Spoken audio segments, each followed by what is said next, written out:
Hey, yo, ladies, gentlemen, good people of the internet, everybody from around the world, wherever you're listening to this, watching this. Welcome back. No Cooldowns back in the building, baby. Listen, don't y'all be some pricks on episode 106 because we are here in the establishment. Coming right back at you with some more news and all that good stuff. Is that man Trip, like that man in Call of Duty camos. That's what it's been like the whole past 4 days. Oh my gosh, my hands are they'll never be the same after this shit, Black Ops. But we are back nonetheless, and I'm here with my podcast partner in crime, who doesn't know whether he wants to grab soldiers from behind and you know what I'm saying, hold them hostage, or be on top of a mount in the next few days with Monster Hunter on the way. It is When Easy. What's going on, fam? Chilling. Took a break from my zombies run to come and talk games with you. Hey, listen, man. Appreciate you for taking the stop. You know what I mean? Yeah, putting down the perks Saving and all and that. quitting. Look at that. Say, oh yeah, you solo ran it? Yeah. Oh, Saving and quitting. Like that. That is, man. I couldn't have asked for more. The revelations, brother. The revelations. Hey, but make sure you save on us. Save this pod. We're not in danger or anything like that, but still help us get further by rating this podcast 5 stars. Make sure you go to all your audio podcast platforms, type in No Cooldown. We should be right there at No Cooldown on YouTube, No Cooldown Pod on Twitter, and No Cooldown Podcast everywhere else. Make sure you check out the shorts, the snippets, all the exclusive stuff, the content we got going. Make sure you go show love to all of those channels. And without further ado, we have the news we got to get through, man. There's a lot of stuff we've got to catch up on. It's been a little bit, but we are making our way through it. When are you ready? Born ready. Man, let's get right to this shit, man. Let's talk about Black Ops 6, man. Call of Duty has dropped. Xbox Game Pass users have rejoiced. Allegedly, I don't even know for sure. I gotta double check the projections and the numbers, but Black Ops 6 is out in the public, in the hands of the people, and it's time for us to give our first impressions, man. I didn't have a chance to sit through a campaign, but most of it will be about, again, the zombies and primarily the multiplayer modes, as we've gotten a chance to sit down with them. Yeah, campaign will probably spin back another time. I actually will try and spin back because I've heard good things. But with that being said, break it down for me, man. There's been a lot of expectation going into this Call of Duty, a lot of, again, piggybacking off of the beta, and just hype built up from then. How are you feeling about your first, few days into Call of Duty Black Ops 6? So, let's see. Multiplayer. I'll start off with the things that I've spent the least amount of time with, and then going into the ones with the most amount of time. 100. Campaign 0 amount of hours. I don't plan on expanding on that at all. That's crazy. I truly do not care. I like it was that. Good. I'm sure it's great. You know what? That's a lie. Some of the operator skins are locked behind the campaign. Ooh. I will definitely be playing through it just to get Daniel from Insecure's skins. Like, that's all I really care about. Other than that, sure, I'll play through the campaign eventually. But maybe not this year. Maybe 2025. I don't know. Actually, we'll see if we can knock it out this year, because next year we're definitely not going to be able to play that. But that aside, I played, I want to say, an hour or 2, maybe 3. I wasn't keeping track of zombies. I will say this: I love saving and quitting. I love pausing the game. Having a pause timer to me is kind of stupid, but hey, I'm gonna let them do them, I guess. Like, it sucks because I think the reason that I guess, like, you kind of have like an online lobby that you're running solo. Yeah. That's how it works. And I get it because you're still able to level up your stuff in this game while you're in zombies, which I really appreciate, because honestly, like, it must have sucked all those years for people who have, like, played zombies and gotten nothing out of it outside of just the fun of it. And it's cool that people can now level up their favorite guns in zombies. Like, if you're just like, man, I honestly don't really care about going into multiplayer, I'd rather just like vibe out in zombies. Like, I get that. I love that that's an option. I love that it helps you progress. The pause timer, kind of corny, but I guess I get it. If that's how you have to use the infrastructure, it is what it is. When the pause timer runs out, it saves and quits the game anyways. So, like, if you're paused for more than 15 minutes, like, you're probably not going to come back to that game anyway. So, like, just put it to bed real quick, come back to it. It's not that big a deal. That being said, I had a lot of fun with it with my boy Coda the other day. It was a little annoying to set up, but I just didn't see where this fill squad filter was at. Like, it was at the bottom left in a menu that I genuinely didn't see. But the map, I think I played Terminus, whichever is like the regular zombie map. That one is pretty fun. It's pretty big. I thought at first it was gonna be like that open world thing, like in Warzone, but no, it's just a really big map. The zombie mode, the leveling up is cool. You know, you got your standard perks, all this stuff going on. There's exfils. It's not bad. It's not bad. I will also say this because shout outs to the zombies community. I am not as dedicated to this as you guys are. I like this as a very casual Call of Duty fan. I haven't bought a Call of Duty in a long ass time. The last one that I got was Modern Warfare 1. Every other one either got bought for me or I just stumbled upon it. But I enjoyed this as a very casual, not big, hardcore zombies fan.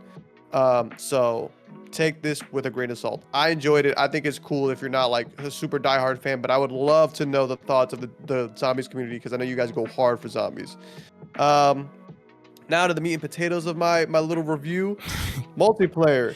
It is different from the beta. Like that, one thing I noticed, like in the beta, people were flying, doing crazy 360, sliding, all that other stuff. I think since the beta, they've increased the footstep sound effect. Yeah, because they definitely did. You're not sliding on people like that. I used to run up on people and grab them. They would never hear me coming. And now it is very rare that you'll be able to grab somebody. Because like, even if you have your headphones somewhat on, you can hear them fat ass footsteps. 100. So like, that's not a bad thing too. It does reduce the shenanigans for sure. But honestly, a shooter where you hear footsteps is like, it's so refreshing in 2024 because I feel like every shooter you don't hear a fucking that thing. audio be No. Even like I remember Fortnite, that assisted hearing is like a godsend for me because I'm like, finally I can see where people are coming from. You know what I'm saying? But they increased that, so it kind of changed the flow of the game because people used to be way more like ludicrous with their approaches because they would just be like, oh, they're not going to hear me. Yeah. Now you kind of have to be like, oh, if I'm going to sneak up on him, I got to be ready to kill him because he's going to turn around if I don't get the grab off. But all in all, I had a lot of fun. A lot of the guns feel pretty good. Maybe I don't know if it's a me thing. I don't know if I'm running it at a lower FPS. Sometimes I feel like I get shot by people when like I feel like I'll be seeing them for like half a second before I can even react. I'm dead. So it could be that I'm running at a lower frames than they are. I don't know what it is. Like that's happened before where I realized like, oh, I'm running this game at 4K and it can only do like 60 FPS where everybody else is doing like 120. You know, like it could be something like that. But I can't even really complain too much. I've had a lot of fun.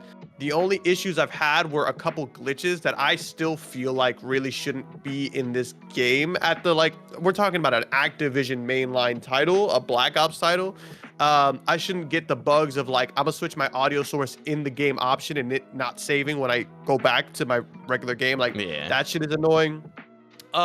The loadout glitches, that shit is annoying where you like switch to a different loadout and your secondary isn't even there anymore, or like the gun that you picked isn't the gun that you got. Like that is annoying. I know this is I'm pretty sure by the airing of this episode, these problems will be not even really that big of an issue. But if I am reviewing this game from when I picked it up, that shit is quite frustrating when you're like, oh, I got the best setup for this. You throw that setup on and it's like, yo, half of the shit isn't even here. Like what's even going on? Yeah. That being said, are the maps good? I can't think of a map I like, but I also am salty as hell. So it could not be the map problem. It could not be a map problem. It could be a me problem. You can like, say half red card. You can say half red card is right, basura. Oh my really? gosh, I don't like red card. Red card. I don't like red card. I think it's a personal. Like I think it's really like a case by case basis. Because I like red card because I like to snipe and I like to be on that top part and look down, or being in that top part and looking down and then walking around and seeing the outside and like that's my favorite spot to be at. Like I love that because I run the LMG. I'm washed. I can't suck my dick. So I'll be up there, my little tent, my little canteen, you know, singing Kumbaya as motherfuckers run out in the open, and I'm just for 150 bullets. Like, listen, I'm having the time of my life up there. But red card outside of that right side, like if you're going into anywhere near the right stadium, side is dog shit. Oh my gosh. That other side, I'm good. If I'm on that little balcony though, I'm happy. That's my favorite. That's my happy place. Every other area, I'm good off of that shit. I can't get people to not vote for Skyline. I guess that's Bro, everybody's favorite map. I'm the more I play it, the less I like it. That's Yeah. where I'm at. That's where I'm at with that. Day one, I ran 6 back-to-back Skyline matches. Not because I wanted to, because everybody else did. They were tapped in. They're like, we need the Skyline. And I'm like, if y'all say so, bro, I'm kind of good off this. They're like, no. Everybody back to Skyline. But yeah, no, honestly, and I think the game has been a lot of fun. The movement is still very crisp. It's still a lot of fun. If you're running like I love running the shotgun because I can hit the crazy slides. I can get jiggy with it. I could jump and like do the swan dive and shit. Like it's pretty fun, honestly. So all in all, if I had to grade this Call of Duty experience, I'm gonna go ahead throw a solid 7.5 to an 8. Okay. I'm gonna say solid 8 because I have been having a lot of fun with zombies. I haven't put that much time into it, but I've been having a lot of fun with zombies. So I'm gonna say like an 8, 7 point. Like I'm gonna put an 8, but you could talk me down to a 7.5. I'm gonna put a soft 8 because like this game is really fun. I haven't touched the campaign, but I don't think it's really gonna resonate with me like that because I haven't played any of the Black Ops campaign, so I don't really care about these people that much. But all in all, I think the game is a pretty good shooter. If you got Game Pass, it's probably one of the best values. One of those games. It's like a Game Pass game that I'm like, yo, you should definitely have this downloaded. There's no outside of like not having 6 terabytes for one game. There's no reason not to have this game downloaded because it is a pretty solid shooter if you're just trying to turn your brain off and enjoy some wacky fun. Yeah, not 100. And to add a bit of color to what a lot of people were thinking, like what the big, I guess, implication of this game dropping on Game Pass was, like, what is this going to add? There was a report that we saw from Game Industry Biz that analysts were predicting that Black Ops 6 will add about 2.5 to 4 million new Xbox Game Pass subscribers. So, I mean, listen, this is their big one in terms of just the macro conversation of like, yo, is Black Ops actually going to be a net positive and worth the buying of an entire $70 billion company to justify more Game Pass subscriptions? I mean, so far, that it looks like that projection is, could hold. It could be a really, really big thing. We'll have to see where it evolves month over month. But that projection of 2.5 to 4 million new people off the rip, that's kind of insane. We'll see how it folds out. But interesting. I want to see the real numbers as they go along. I'm not sure if all of them are there yet as we get out the gates, but hopefully we'll get more information on it over time. But I saw that projection, I was like, damn, yeah, they're cooking. I feel like the marketing effort alone was enough to kind of put a lot of eyes on it. Now, specifically the marketing effort of putting Game Pass on it day one, maybe I feel like it was like a half and half on the gamer side, or maybe in like gaming specific audiences and like where gamers view media and stuff. Maybe that was heavily promoted. But I don't know, maybe because of my perspective and I'm jaded, but maybe they're just like more general marketing, of course, like the usual marketing stuff Call of Duty does, without the mention of Xbox being day one on Xbox Game Pass. Maybe I'm wrong. Maybe I just haven't seen it because of my perspective. But if it's anybody out there who is maybe like not as tapped into the gaming scene, or better yet, has seen ads from other like sources, wherever, if you watch other TV programs or anything like that, I would love to know what if there was any specific mention of Game Pass on day one or not, because I know that was a point of contention in the run up to the release of the game as well. Like some people were like, oh, are they actually going to show it? Are they gonna full body say, hey, play it on Xbox Game Pass day one or not? So I was interested to see what that was. I know I saw it from my end on some bits, but I just didn't know if it was universal.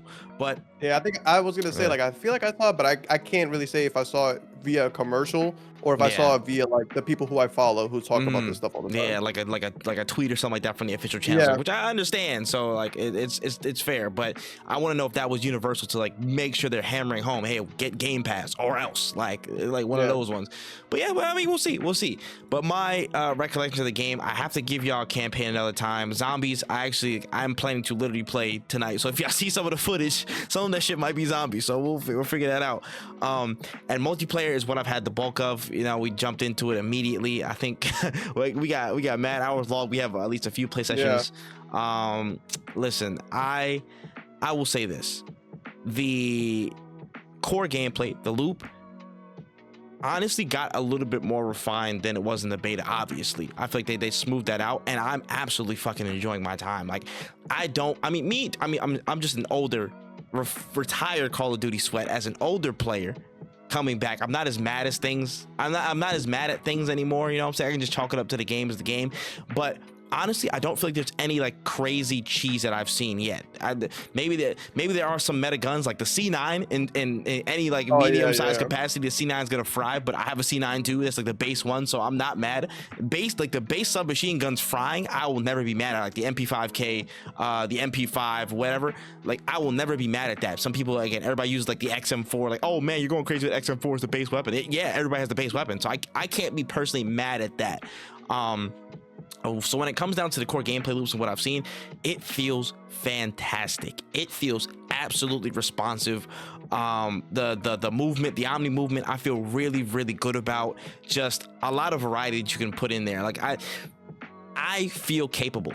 That's the best way I could put it. I feel capable of contending with a lot of different situations, much more than I could have with the omni movement. You know, if I need to like backslide away from certain situations, I can do that. Again, the contextual leans are a little bit weird to me. Maybe it's just my settings. Sometimes they're just like I like jiggle aim on accident and stuff, like it's Rainbow Six, and I'm like, all right, listen, that's not it. But overall, the movement is absolutely fantastic. The gunplay is as sharp as ever. I really like the variety of weapons. I feel like, again, like there's no dominating weapon that I've seen that like takes the cake. Maybe the Model L, that AR maybe has popped up a little bit from time to time again, but I was playing in some nasty ass lobbies with a friend of mine. Shout out Timo. I got a couple games with him, and he on the upper tier. He be playing with some sweats. He playing with some sweats. So I was seeing what's going on at the top upper levels and stuff. So maybe the Model L. But outside of that, nothing I can complain about with that. The perks, I like the specialist, that specialist system where it's like if you get 3 perks in a row, you can get an additional perk. But you know, they're doing, it's just balancing. You don't have all the OP perks in one class and you can just run with that all the way down. If you want the bonus, you're gonna have to have some concessions in your class. And again, it just comes down to that, which I really enjoy. The attachments and everything, they are a grind. Obviously they are a grind, but I feel like it helps variety, honestly. Like the site, the one thing it's underappreciated for me, but again, it's kind of been, I think it's been a Call of Duty staple for the past few years of just like, you know, you have your each weapon levels and stuff like that. But if you want to unlock more sights, which I love red dot sights just on most of my guns, like, you know, just naturally, you're gonna have to play with different classes and different weapons in that class to unlock more different sights to, you know, be more fine-tuned to what you want, which I enjoy. I really like that it's like, again, encouraging you to try other things. If you just want to drop into a meta weapon and stuff like that and do all that other shit, probably kind of run the game into the ground quicker than normal. So making these switches, doing that, and I'm an advocate for trying a bunch of different things in the game. Anyways, I already have like 10 different classes with all different guns. Like I've been using the aims a lot. I've been using the obviously the XM4, the C9, the aims I've been using a lot. The KSV I use a little bit. I don't want to use it too much because I feel like that's another one. The 74U is like a staple. Like everybody uses that damn gun. So I've been here or there with it. I want to use the Tonto. I love the like the very quirky submachine guns in each class. Like what was the other gun that wasn't the SMMC in Black Ops 2? It was like a burst weapon. I cannot remember. It was, oh my gosh, it was a small weapon. I can't remember, but whatever. I like that a lot. I like burst weapons. The 5.56, I forget the name of it, but the 5.56 in the scout class or whatever. I like that gun. Really cool variety. Honestly, I enjoy it. The modes, have no problem with any of the modes. Thank goodness headquarters is in there off the rip. I love headquarters. Hardpoint, of course, the staples. Kill order is like control is like it's not bad. It's just like what you say. I was like these liberal ass game modes. Yeah, Kamala ass game modes. It just feels like fucking. It just feels like team deathmatch with extra steps. It's like, hey guys, remember, you're good at Warzone. Remember, bro? Warzone, you remember Warzone? That's what it feels like when you're the HVT. It's like, oh, it's like I'm playing Warzone. High key. Yeah, it is like that. Which I'm like, they're cool. It's like, it's not bad. It's not bad. It's not in my rotation. But if somebody threw it in theirs, I'll make a joke, but I'll play it out. Yeah, you know? Agree. I'm not fussed about any of these things. I would love to see either a team defender or a capture the flag come back into play. Hopefully, eventually. Like again, I think that's a staple game mode in any shooter. So that would be nice to see play out and be introduced into these maps. Let's see. Speaking of that, the maps. I'm not in love. I'm not in love with any of these maps for real. Looking at the launch maps, honestly, It's hard to say which one. No, my favorite map is Subsonic. I absolutely love that map. I really do. I think it is What's Subsonic? the one with the black bird on the side of it, where you close and open the shutter doors and stuff. It has like Closing open the shutter doors. yeah, like the Isn't that Skyline? no, that's not Skyline. It's not Skyline. No. That's like the basement doors. I'm talking about the big military base with the big hangar doors. My bad. The hangar doors open and close. I Not... fucking hate that map. But go ahead. Go ahead. I absolutely Too many hard point games where I just fucking want to throw my controller. Oh, okay. That's fair. I'm not even mad at you for that. But yeah, I absolutely love that map. Again, the sight lines, there's enough, again, like spaces in between this map to kind of make something happen. I really enjoy that map. Let me see what else. Vorkuda's cool. Vorkuda's cool. It reminds me of like a classic Black Ops. I mean, literally, Vorkuda is from Black Ops 1, like literally, but it reminds me of like the more like base, like again, if WMD, you know what I'm saying, had a little bit smaller 3-lane packing into somewhere, the ice setting, of course, like it reminded me of Black Ops 1. If that was a Black Ops 1 map, it would make perfect sense to me, honestly. So Subsonic, Vorkuda, I would say what else? I honestly say that's really it of the maps like I really enjoy. Maybe what's it called? Is it Sandhouse? Whatever. It might be Warhead. The one map where it's Nuketown just basically like all messed up. I think it's Warhead. It's on the it's one of the strike maps. It's like on the Mosh Pit playlist. Okay. Yeah, so that map that's like basically Nuketown all messed up. That map is actually pretty cool too. So honestly, 3 maps that I really enjoy. The rest of it is like either and there's a couple maps I just absolutely detest. Like Stakeout is on the borderline between I absolutely detest it and it's fun enough to like be in the middle ground. I ain't gonna lie. Some people go crazy on Stakeout. I know all the sweats and stuff like that on that small ass apartment. We gotta play some strike maps tonight, bro. We gotta make some strike maps. Yeah, I don't know about bro. I'm gonna show. I'm on the watch playlist. I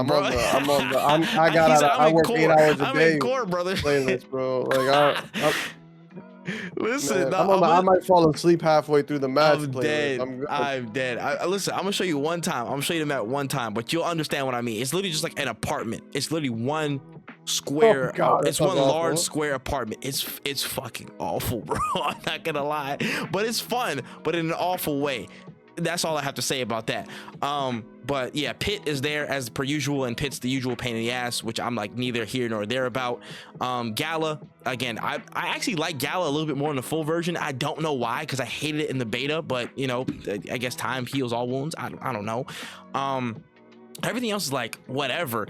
Don't like Red Card. Don't like that map whatsoever. I'm sorry. It just I'll play it. I'll run it. You know what I'm saying? I'm a shooter. I'm gonna just let it fly anywhere. But Red Card I do not like. Rewind is on the borderline of I do not like, because I did not like it. I did not like it in the beta. It just something very, unless I'm good at sniping. Unless my shots are on point while I'm sniping, then I like it. But I'm not a big crazy fan of Rewind. Yeah, there's just something about it. Oh, actually, I like Payback as well. I like Payback. Payback is a really good map. I like Payback as well. Is that the one with the houses? Yeah. No, I actually do like that map. I like that map. I like that one a lot because you have an area where you could you can do long distance. You have an area where you can do short distance. Like I feel like that map has something for everybody. And like if I'm running the shotgun, I'm upstairs. If I'm running a sniper or an AR, I'm on the right side. Yeah, and there's enough openness to where like people can't necessarily camp. Like if they're there for one spot, I'm gonna just throw a Molotov on wherever you're sitting at through the window, and we're gonna get it cracking. So like I think there's enough access to all the areas in the map to where people can't just like claim victory over one spot or claim king of the hill and that be it. So I like the openness of it and the access you can have to different points of the map through it. I'll add it. So the maps I like, Payback, what's it called? Payback, Subsonic, Vorkuda, and Sandhouse. I think it's Sandhouse, whatever. The Nuketown messed up map. The maps I really hate. What's it called? At this point, Skyline's in there. Unfortunately. Derelict is in the middle of the road. I almost like it, but it's almost like whatever. I've had nothing but good games on that map, so I can't even like hate it too much, but it's like middle of the road. Stakeout, just whatever, that's a pain in the ass. The one map I absolutely hate the most, let me tell you, number one, Lowtown. Oh my gosh, That map is doo-doo garbage, son. Yo, you know the map where it's like all the boats and it's like the canals? Oh yeah, That map. yeah. I'm not a big fan of that map Straight either. cheeks. Both cheeks, left, right, moving and gyrating in the same motion. I do not like that map whatsoever. I don't know what went into this thing, but take it out. I don't like it, bro. I don't like it. You know, it's just too many weird angles and points, and just the jumping constantly across the map. People aren't swimming. People either they're holding that one sight line and they're not gonna jump into the water. I've barely seen anybody jump into the water. You know what I'm saying? Maybe to like get into like the back map where like the back boathouse is. That's the only time I've seen them jump into the water. Everything else, they're holding sight lines or doing whatever, blah blah blah. But it's like a very like mixed flow in that game, especially when you're playing hardpoint. I just don't enjoy it at all. I don't think I've had a really enjoyable game on that map whatsoever. But outside of that, I'm just like, it is what it is, bro. It is what it is. But again, what the centerpiece of this is the gameplay. The loop is tight, the movement is fantastic, the guns are responsive, there's enough variety and applicability with each of the weapons, even the pistols, bro. You could sit there with the pistols and do some work, which I was like, I feel good about this. I feel good about this. The loop in and of itself provides enough quality in it to say, yo, this is the best feeling Call of Duty that we've had in a long time.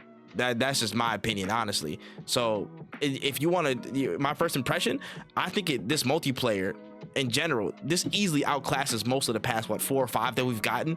You could probably say next to it, put Call of Duty and Modern Warfare 2019 and put it side by side to see what's going on. But the launch maps on that were possibly even worse. So I don't know.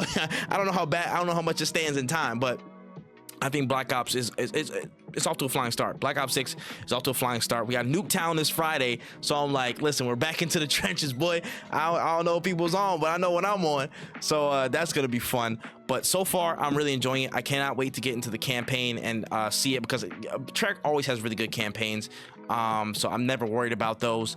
The zombies, I'm actually very, very curious to see what the zombies experience looks like, because again, there was a lot of flack around Modern Warfare 3 zombies, just how the hellstorm that was. And yeah, just wondering where I guess the end of the Dark Ether storyline, or maybe the continuation, because I saw something about somebody getting out of the Dark Ether. I don't know, a lot of stuff, a lot of conspiracy theorists. Shout out to Mr. Ralph Waffles, I will be watching. But yeah, I can't wait to get into that stuff. But so far, from my experience with Black Ops 6, they're doing the damn thing. And listen, I think some of these sales projections for the game are justified, because it's damn fun. It's damn fun. They're back. All right, that was that, and we can move on to the next section here. Let's talk about the Xbox partner preview that happened not too long ago, probably like a week and a half ago, honestly, at this point. But we got to catch up. We got to talk about it. It was, I think, the 17th, so yeah, like a little bit ago. Oh, it's all good though. We had a lot of third party people show up with some new titles, some new things that we need to see, some more footage on things that were announced from beforehand. So we're gonna break it down one at a time. First, I want to talk about Wuchang Fallen Feathers. Again, that was like the Souls-like type game. Really, really interesting stuff. The CGI visuals was there. Again, just another Souls-like action RPG. I think it's coming on Game Pass day 1 in 2025. What did you make of that trailer? It looked pretty sick. I'm not gonna lie to you. It looked pretty dope. You know, I'm already tired of Souls-like, but I can't sit here and lie and act like I haven't been playing Wuchang. But the thing is, it really depends on how this game really feels. Like, if I get the same feeling I get from playing Wuchang, if it feels like Wuchang, I'm gonna be tapped in. If it feels like another Souls game, I'm gonna be rolling the shit out my eyes. But it looks really fast, and I think that's a really big positive for me personally. Yeah. Shout outs to Xbox for having this, but because it's on Xbox, there's a good chance that I will be playing this day 1. Yep. No, for sure. I really liked again, just more of the weapon variety that was in the game. I mean, I don't want to say it's like a full-on Neo. I don't want to say it's like a full-on Neo type of style, but there's a lot more variety than we saw, like, and the Flash with that variety, like little guns and stuff like that, and all that. There was some cool flashy effects. Like, look solid. It looks solid, man. And again, 2025, it comes out day 1. I'm not mad at this whatsoever. So I'm gonna keep close eye on it, man. Again, it's just another wave of the Souls-like games that are coming through, but also just the more the kind of the, I guess, further introduction and the increase in output from Chinese studios and stuff coming through, and just like the Chinese the Chinese backlog and like that style, their inspirations and stuff coming through, which it's I'm actually really like interested in seeing what's going on with it. Again, I'm gonna keep an open mind for all this shit. So, you know, the one thing I will say is this most likely will be more Souls-like than what's it called? Yeah, Black Wuchang, from the looks of it. Yeah, I think it's gonna be more Souls-like. I think the next thing we'll get that's even close to what Wukong is like is what's it called? I'm forgetting the game. It's super actiony. Phantom Blade Zero. Thank you.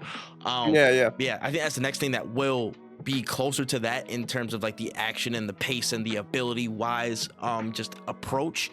Again, still gonna be Souls like adjacent, but that's whatever.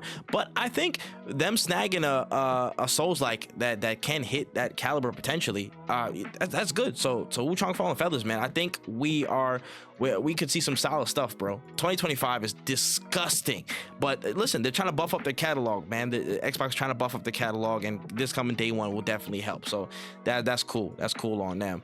Next up, we had a Wheel World, which was interesting. I guess like an open world, I think, or some type of exploration, a game with a bike where you can customize your ride, you can explore, you can race. It looks really interesting. It looks really interesting. What'd you make of this? I thought it was cool. I thought it was really interesting. It kind of reminded me of, like, I think it was Parcel Core was that one game. But it seems like an indie game that's going to have a lot of heart, and I think it's going to be worth for people, especially people who are somewhat interested in cycling or just like games where you're on a bike. Like, I think it's going to be pretty dope. Yeah, honestly, I'm like, yeah, no, it's a cool little joint. It's a cool little joint. A lot more like different biking games that are coming out now, which is nice, man. Cell shaded, looks decent style. It literally looks like a mix of Dungeons of Hinterberg and again, just the biking mechanics and stuff of the Parcel Core. Thank you. You literally just said the name. I'm about to like blank so hard. But yeah, it literally looks like those two fused in terms of style, which is cool, man. It's cool. Coming day one to Game Pass again, could be a nice little joint to, you know, add on to and pick up. I like the style, like nice little bits of flair on it. It's cool to see it's cool to see it look on paper. I just want to see what some of the mechanics are, what like the lobbies might look like. Is it just like a 4-player co-op lobby, a single lobby with just an openly online world? Is it like Riders Republic when you're all just like in this whole sandbox hodgepodge with like hundreds of players? Interested to see what kind of turns up from it, but interesting so far. And we can slide on here. We had the reveal of Subnautica 2, and to many people's surprise, yes, people of color can be underwater, you dumbasses. Anyways, but Subnautica 2 was there. We got the tease for it, and again, just more information that it's coming in 2025. It will be on PC, Xbox Game Pass, PC game preview, and there is a brand new planet, a lot of new aliens, and the co-op option is going to be baked into the game day one. So I mean, co-op Subnautica 2, the sequel. How you feeling, dog? Dog, I've been asking for a co-op Subnautica. Subnautica is such a good survival game. It's not even funny. I've spent a lot of hours on it. I'm literally at one point, I think me and my girlfriend were both playing it simultaneously on Discord, like sharing our screens, because there was no co-op mode. So I'm really happy to see that they're bringing that in. Amazing survival game, amazing. I could not recommend that game enough. Really good. And honestly, shout outs to them. Yeah, no, I can't wait to see what gameplay is introduced, to see what were the kind of the you know, like the buffs and changes and the new world, like how were they, you know, taking that next step further with the new alien planet. Interesting. I am really interested, and also if it's 4-player co-op, yeah, this game is gonna go absolutely crazy. You already know what it's gonna be like. People gonna pick it up all over the place, and this is a game that, again, I've seen from afar. I've watched people play all the time. Again, I just didn't want to get into it because, yeah, it's the ocean, dog. It's like not even just our ocean. It's the ocean of like, somebody imagine some scary ass shit. And I've seen like Leviathan gameplay and all stuff like that. I am good by myself. However, with friends, I'm willing to try it because I have somebody to put in my way. All I'm saying is, it's potentially a good time. Again, the co-op element is coming through, and I'm a full advocate for it. I think Subnautica is a perfect place to add that co-op, pizzazz and see what you can upgrade the next time around. So I'm gonna keep my eyes on this, man. It's gonna be Xbox like PC preview next year anyway, so it's gonna be heat. I'm gonna look out for that. We can slide on here and let's talk about Mistfall Hunter. Now, this was a different game that we got a look at the partner preview. This is a PvP VE extraction RPG in Subnautic based land. It looks super interesting. It's coming out next year. I believe there's an open beta that's going to be on the way for PC. Very interesting setting. It was like, damn, like Dark Souls with pure extraction shit, like Dark Souls Division. This is what we're doing. It's kind of crazy. A very interesting fusion of concepts. But what did you make of this? It looked interesting. I don't know. It looks interesting. That's the best. To not be Debbie Downer. It looks interesting. I'm just not sold yet, I guess. You're not souls yet. Never mind. Let me shut the fuck up. Let me shut my dumb ass up. It looks like the combat looks cool, but again, like, man, I'm tired. You know, like I'm just like, sure, bro. Like, that's awesome. Like, I don't know. Again, if it's Wuchang, like, I'm down for it. And I know that's like, I will be saying this forever. It's gonna get old, but again, with so many years, because I got onto the Dark Souls like train in Dark Souls 3, and since then I feel like I've just seen so many, and I'm like, all right, I'm kind of done. I'm kind of good. Like, we can move on. And they're like, no. We're gonna keep going. We're like 6-7 years in, and Dark Souls games are still everywhere. Yep. Nah, yeah, you're not wrong, man. You're not wrong. It's so much, and again, we're at this point in the wave where you can't just make a base Souls-like anymore. And it's funny.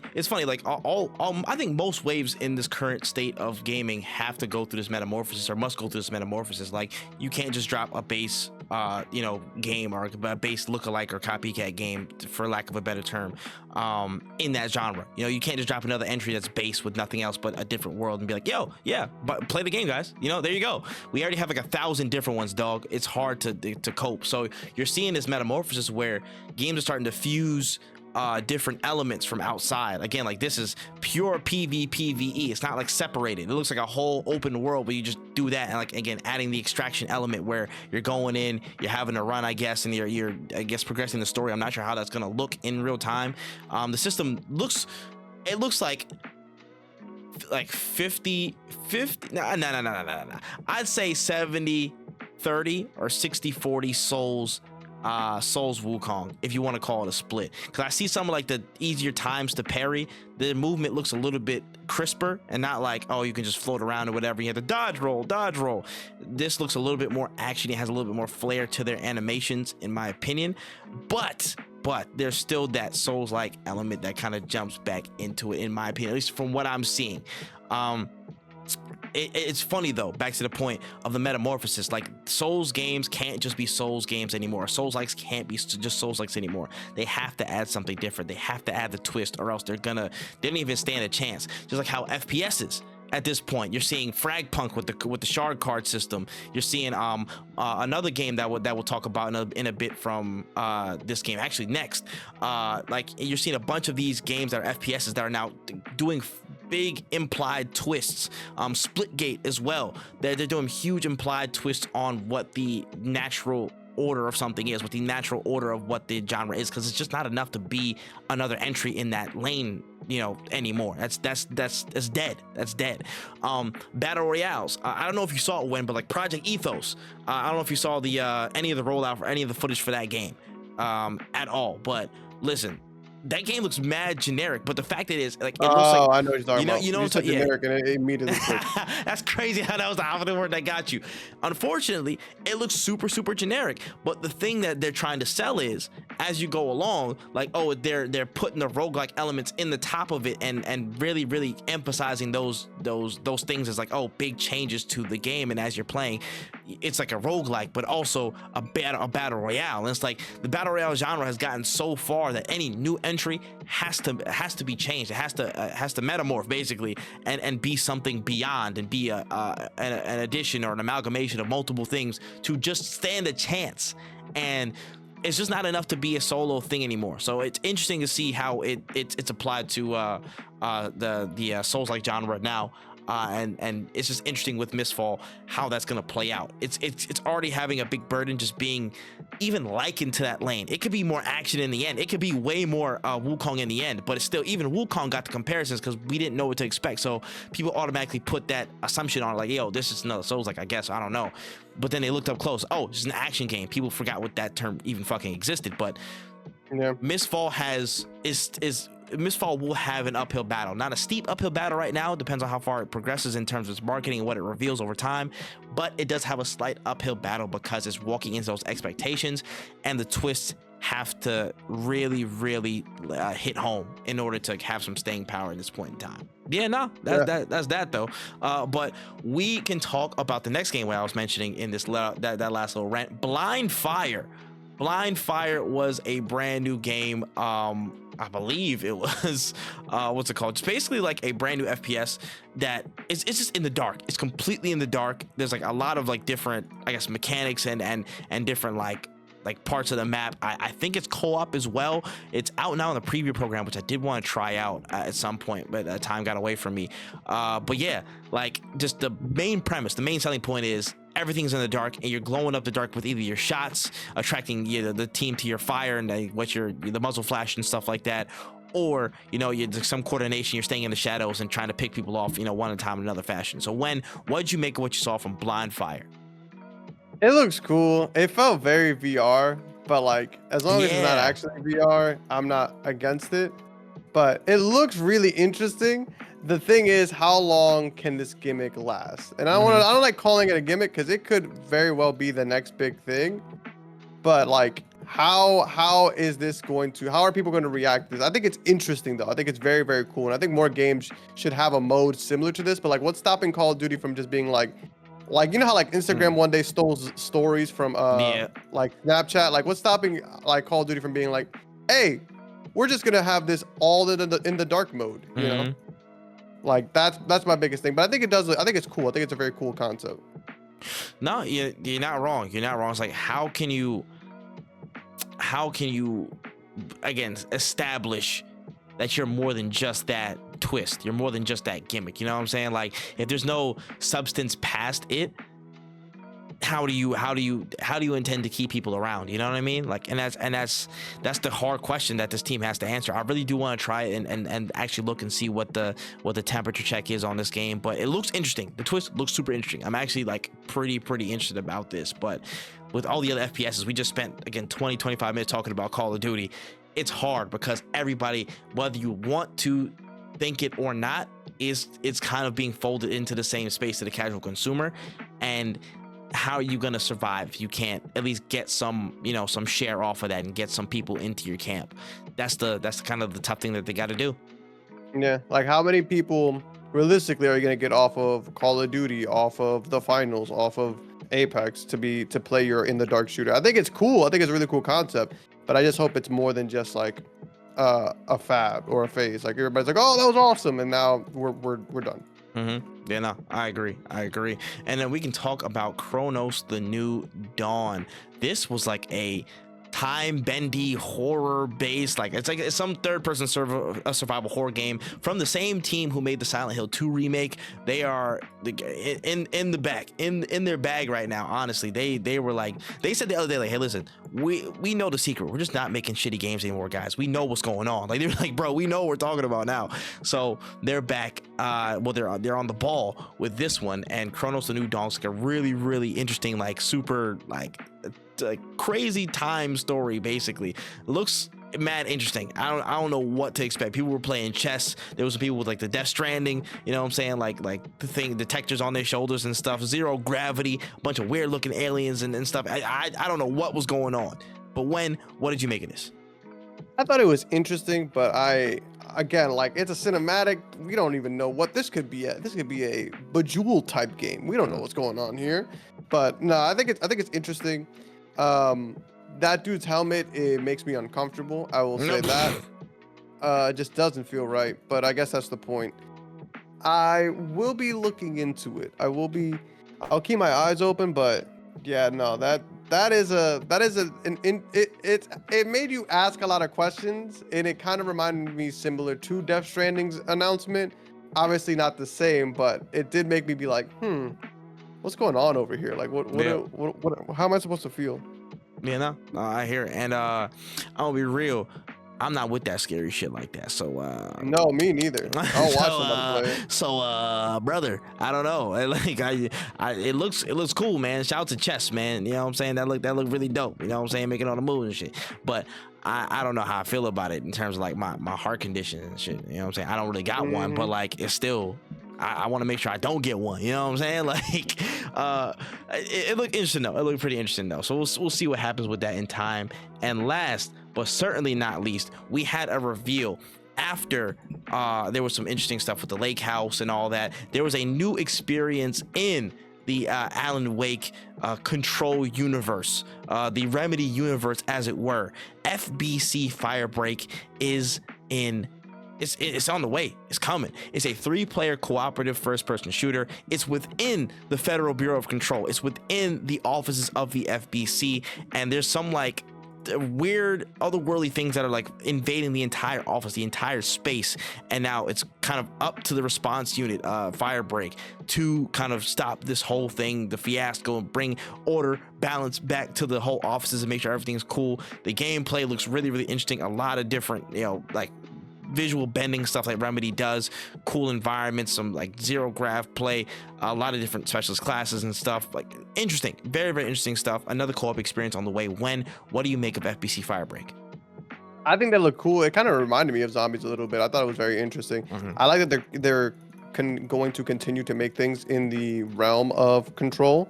I love that it's going to be more than just, hey, here's one game, here's another game. Like, we're gonna build this out. I think it's very smart on their part.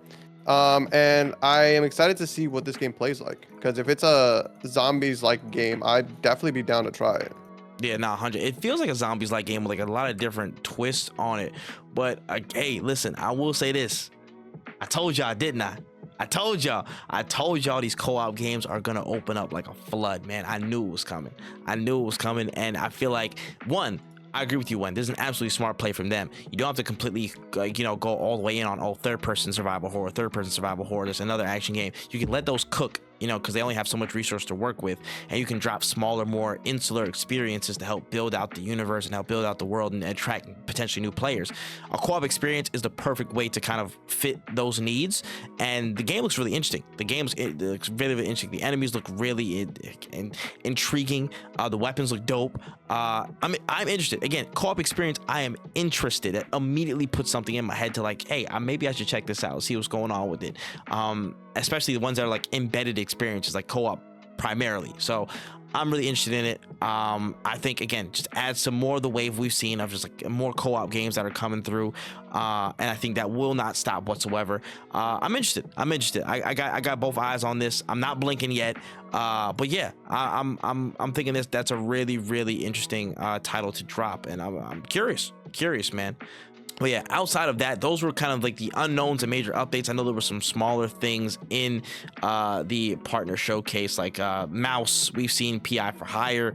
That's coming in 2025, like Phasmophobia. There was a bunch of other stuff that was like kind of scattered throughout there. Known games, Yakuza and stuff, all that type of stuff. Legend of Babu could have been interesting as well. But yeah, we kind of just dropped it right there. But the Xbox partner review overall, you thought it was pretty solid?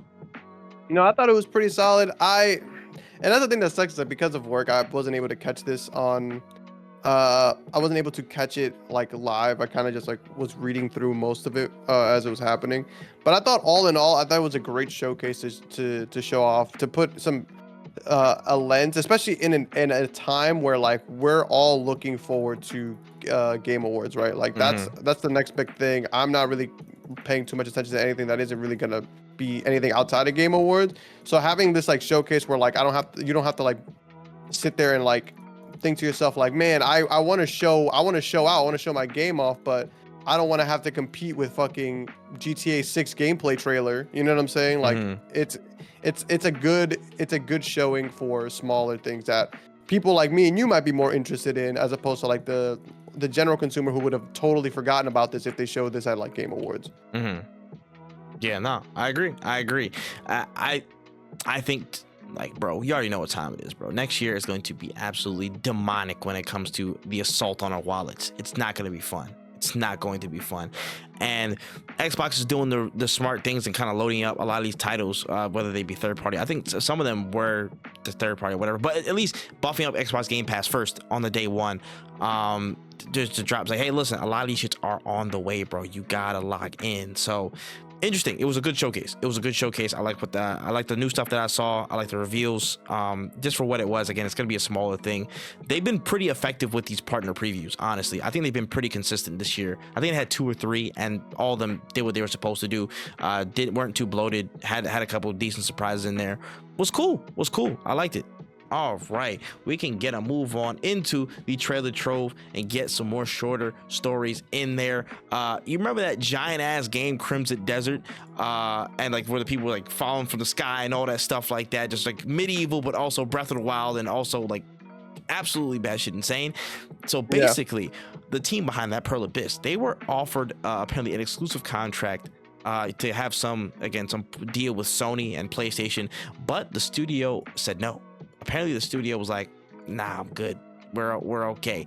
It was just like, you know, they wanted to try and get some self-publishing apparently, and say it was, you know, just it's more of their play. Like, yeah, they want to kind of stick with their guns and not take the deal, and not necessarily a plea, but take the deal with PlayStation at all. So how'd you feel about them kind of like staying independent to their own interests and not signing with Sony? I think it's a smart play if they and this is the part that's very important. If their game succeeds, if their game succeeds, they're taking a gamble on themselves, and I can't ever shit on somebody for believing in themselves, you know, because at the end of the day, the only person who's really gonna look out for you the best is you, right? They could have sold it to Sony, or they could have got a little deal with Sony, but then what if this would have hurt their bottom line? What if the Xbox people who they are going to be missing out, they would have missed out on, no longer are interested in their game when it finally comes to their console, you know? And this is a game that me and you talk about, like, it's not I'm not talking about this game as much as I'm talking about a Monster Hunter, right, or a GTA 6. Yeah. But I'm never forgetting it, because that game looked bananas on release. It kind of feels similar to a Power World, not the same, because Power World was like fucking a fever dream. But it just feels like one of those games where you're just like, wow, I honestly can't imagine this as like a real game. You know, like, this game kind of looks bananas. It doesn't feel real. And honestly, if it has the same effect that Power World had on release, like, even if it's half of it, you're in a really good place, and you're gonna get that Sony endorsement regardless. Yeah, no, I agree, man. I think now, in a time where there's a lot more of a space for independence, whether it be, you know, born of unfortunately people getting like laid off or pushed away from bigger corporations and bigger schemes, and them trying to, you know, kind of do their own thing and strike it on their own. I think it's healthy. I think it's healthy for the industry that people are like willing to bet on themselves, and, you know, whether they aren't taking a full deal for exclusivity or blah blah blah, like, that's good. That's good for the space, so they can be equally accessible on all platforms and not have to be, you know, bogged down to just one, which I love, the equality across all platforms and not being stuck to one.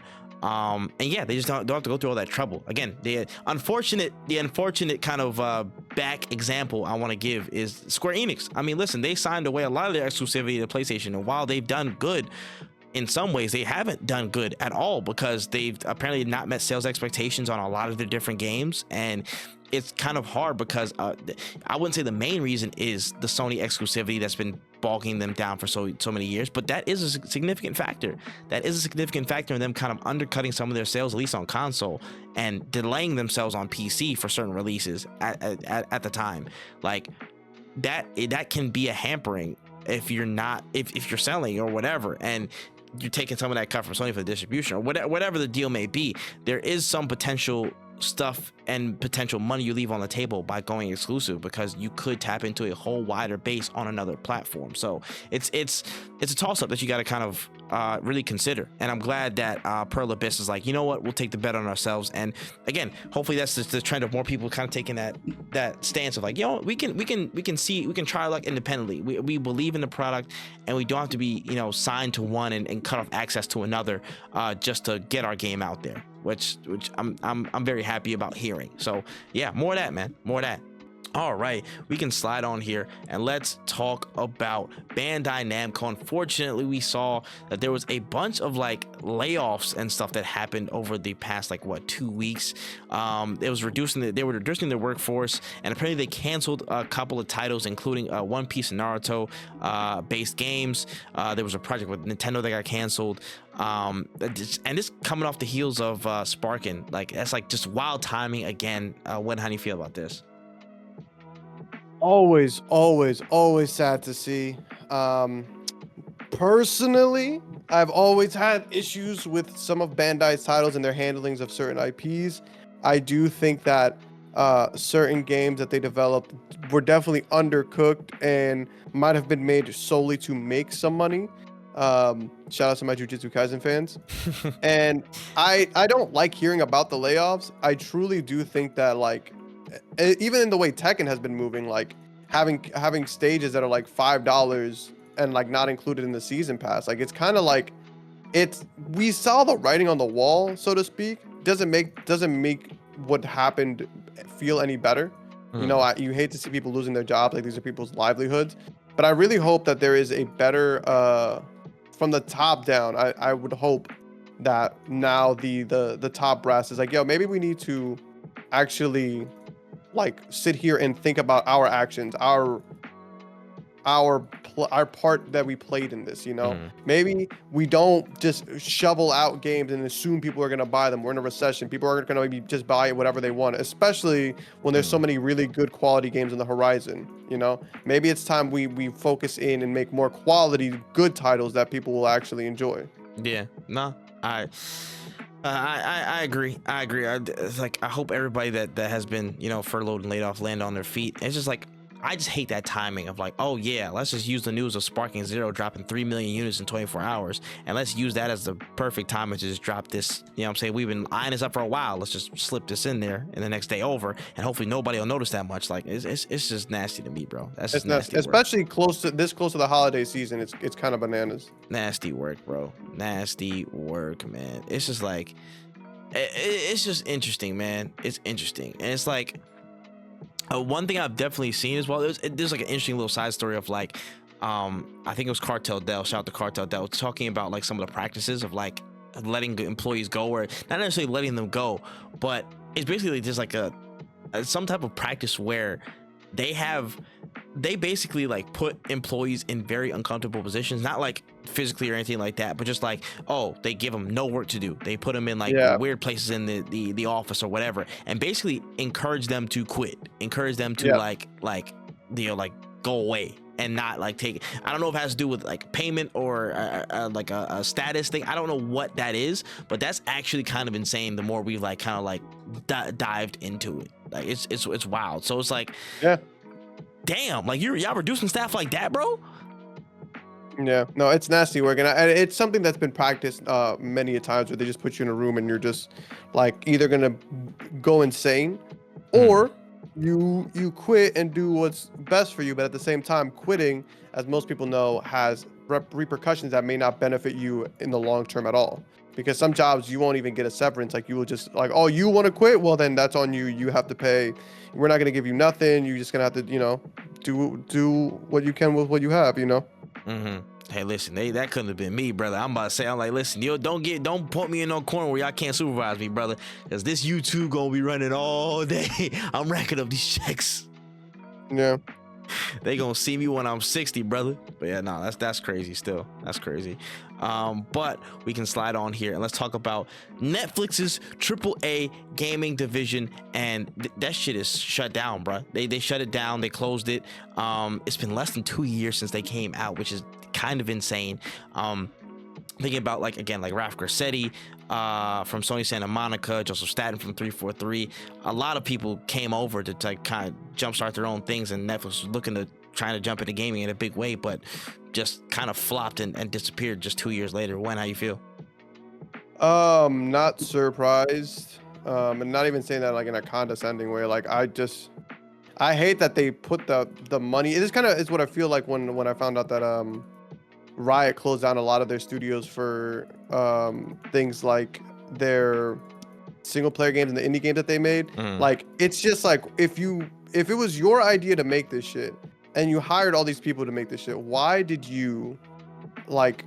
aren't you going all in? 2 years is not enough. And I know he's like, oh well, it's money. Well, man, it's always gonna be fucking money. It's a business. You knew it was gonna be money when you signed up for this shit. So why are you wasting everybody's time, money, and livelihood? People are coming into work trying to get your shit off the ground, brother. And that's really what it just feels like. Is it's just like they think video games are just like a money maker. Like, oh man, gaming made X amount of money this year. Let's get in on this. But then you're not really trying to get in on this because the people who were making this money have been doing this shit. Like nobody's ever gonna make GTA money because GTA has been making games for so fucking long. Yeah. And they didn't start from a greedy standpoint like a lot of companies these days are doing. It's like, hey, I'm going to make a game that we think is gonna be dope. And then they just kept going from there. Now I'm not gonna sit here and pretend like GTA in this era isn't greedy, right? Like Take-Two has definitely had changed some of their I want to say focuses on things, but at the same time, like you're not gonna make Grand Theft Auto bucks Netflix in 2 years. You may not even get a game out in 2 years. So it's like, why did you even if this is like a 10, 20, like if I ever decide to start a gaming studio, you need to have like 2 decades worth of patience or accept that you're just not gonna make that type of money off the bat. No, that's facts, bro. That's facts. It's like, unfortunately, this is kind of the unreal truth that we have to live with. That like, damn, some of these companies and some of these people are just like, they're so money hungry, they're stupid. Like it really goes into that where it's like, bro, y'all rushed into gaming in 2020 because a lot of people were stuck at home, and you guys overcompensated dropping hella money on game studios and stuff like that. If that wasn't in your long-term plan, like if you had to like make an excuse to say, yeah, it's definitely in our long-term plans to start a AAA gaming studio when you didn't have any like maybe you had concepts of a plan about it, but you never really put any actual thoughts to it. And you want to jump into it now in 2020 because a lot of people are gaming, and it's like, again, it's become the most popular entertainment form or the most lucrative entertainment form on the planet. Now you want to jump in? That's not on. That's not going to work. That's not going to work, bro. There's got to be actual planning and consistent investment. You can't just pluck some executives for some extra cash and put them to projects and say, hey, listen, this is going to work. You have you're coming off of ground zero, and unless you're throwing everything at it, which Netflix probably wasn't, it's just not going to be viable, bro. It's not going to make the cut when there's already great experiences, in the space we're in, and we're already getting served. You got to provide something very, very different, and you have to show up and prove, man. You have to show up and prove, and Netflix kind of showed up. They didn't prove anything. That was kind of the beginning and end of it. Yeah, it's really sad to see. It's not surprising whatsoever because when you told me Netflix was starting a AAA gaming studio, I wasn't expecting much. Honestly, I really, really wish that they would just stop trying to like. I want to get the bag as much as anybody else, but there is just.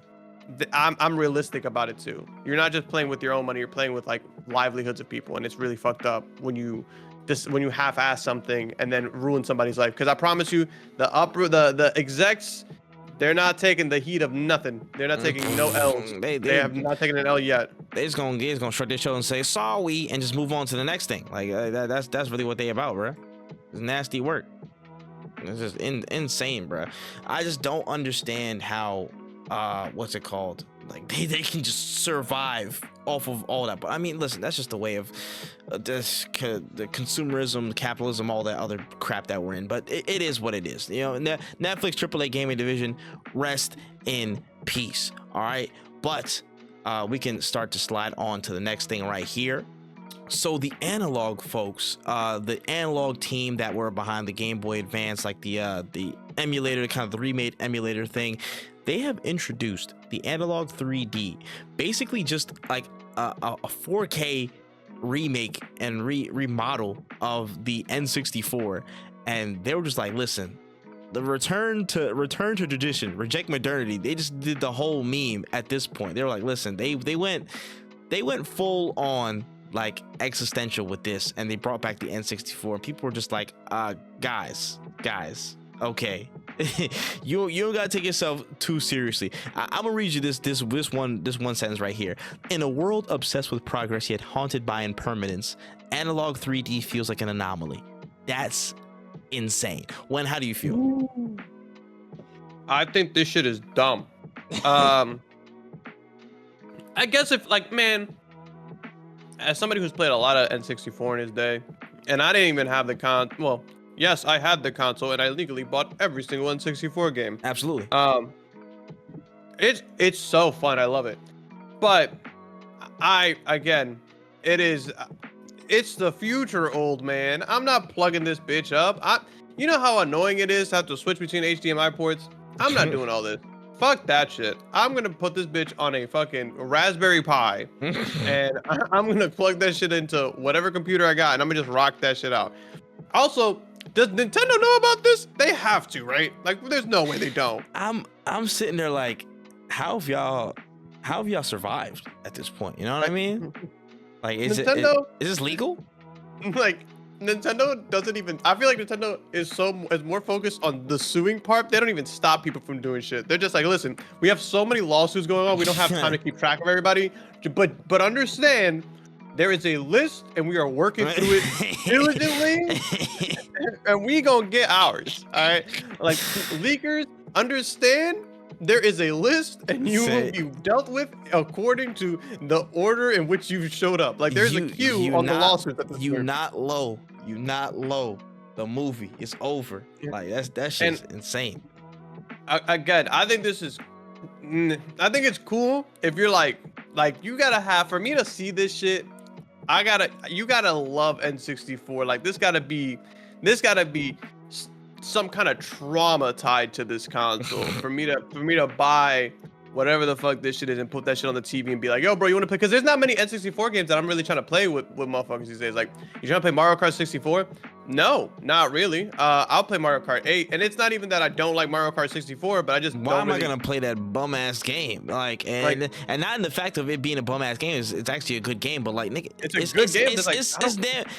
Why am I playing games? You know what I'm saying? Like, why am I playing them games where I get like, you know what I'm saying? Like, where I used to see each pixel turn in the fat TV when the shit turned, bro. No, I'm not doing that, bro. We got switches. I still have the sharpest elbows known to man. Like, it's cool. Like, don't get me wrong, it's cool, but it's not crazy to me. And how much is even this shit gonna cost? Bro, it's about to cost a nasty armor leg, I bet. Hold on, I'm about to look this joint up. No way, right? I can pre-order right now. $250. 250 is you're bugging. You're bugging. 250, you got it, bro. 250 is nasty work, bro. And they got Game Boys for 220. The Pocket 220 and the N64 is 250 is nasty work. And honestly, I was gonna buy one because they have the full emulator. Like, I had this bookmark from like a year or two ago, the Pocket. I was like, oh yeah, I might get one because it actually looked cool just to have to have the thing on you. This right here is not my swag, bro. Whoa. This N64 is crazy for 250. You're tweaking. Yo, I throw another 50 on that bitch. I get a Switch. Like, that's the problem. You're trying to. I can get a base Steam Deck and play all of these things. Bro, like, and it's not even like, again, if you're a big N64 fan, like, this is your jam growing up, I get it. You're like, I still got all my old N64 games. 100% understand this shit. But like, if you like, literally, you'll show it to me if I walked into a room. You're like, yeah, this is my N64. I'm like, oh, that's so cool. Like, you want to play? I'm be like, nah, I'm good. Like, and like that's the end of the interaction. You sure? Like, nah, I'm pretty good. I think it's cool. Nah, it's cool, bro. Like, hey, I got GoldenEye. I'm be like, that's cool, bro. I'm good. Like, it's just not. So if you and the buddy and you and the homies love N64, this is it for you. I'm not trying to shit on you, but man, if I walked into somebody's crib and they was like, yo, I spent $250 on an N64, and they were like, and I was like, yo, do you like 64 like that? And they said, nah. I'd be like, all right, bro. Like, I bought the Super Nintendo Mini. I bought that bitch because I love that shit. That is my favorite console. That Super Nintendo, I fucking love that bitch. But it was a waste of money. I'm not gonna say it like it, I haven't touched that shit since I bought it. It definitely was a waste. Hey man, listen. I'm just saying. When you're belting out sentences such as "We've sought to reclaim the soul of the N64. It is more than the technological.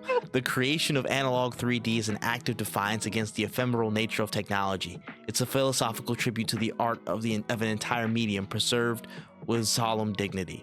If you're saying sentences like this, I think you may be taking this N64 shit a little bit too seriously. I can go out to the streets and find an N64 for probably like $75, if that, and I'll be straight. You know what I mean? Like, come on, guys. It's a lot. It's a lot. And I'm not gonna lie to you. I don't need 4K resolution N64. I don't need 4K for N64. I don't. We don't. I'm sorry, bro. We just don't. It's okay, bro. Like, we don't need it, and it's all right, bro. Y'all was cooking with the pocket. This is a step too far, and I think y'all know it's a step too far.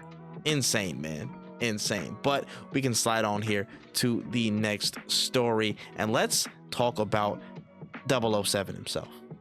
Mr. James Bond, the next James Bond game being developed by IO Interactive, again the team behind Hitman. Apparently there's been a lot of good stuff coming up for the game. The development has been going swimmingly, apparently, and we got a little bit more details. It will be an origin story. They're planning to make a trilogy around this game if it's going through, and again, stuff is going through with flying colors. And again, being further developed on it. So hopefully we're able to see some more of this stuff soon. How are you feeling about what you're hearing from the 007 project? Man, I'm gonna go ahead and quote myself from earlier.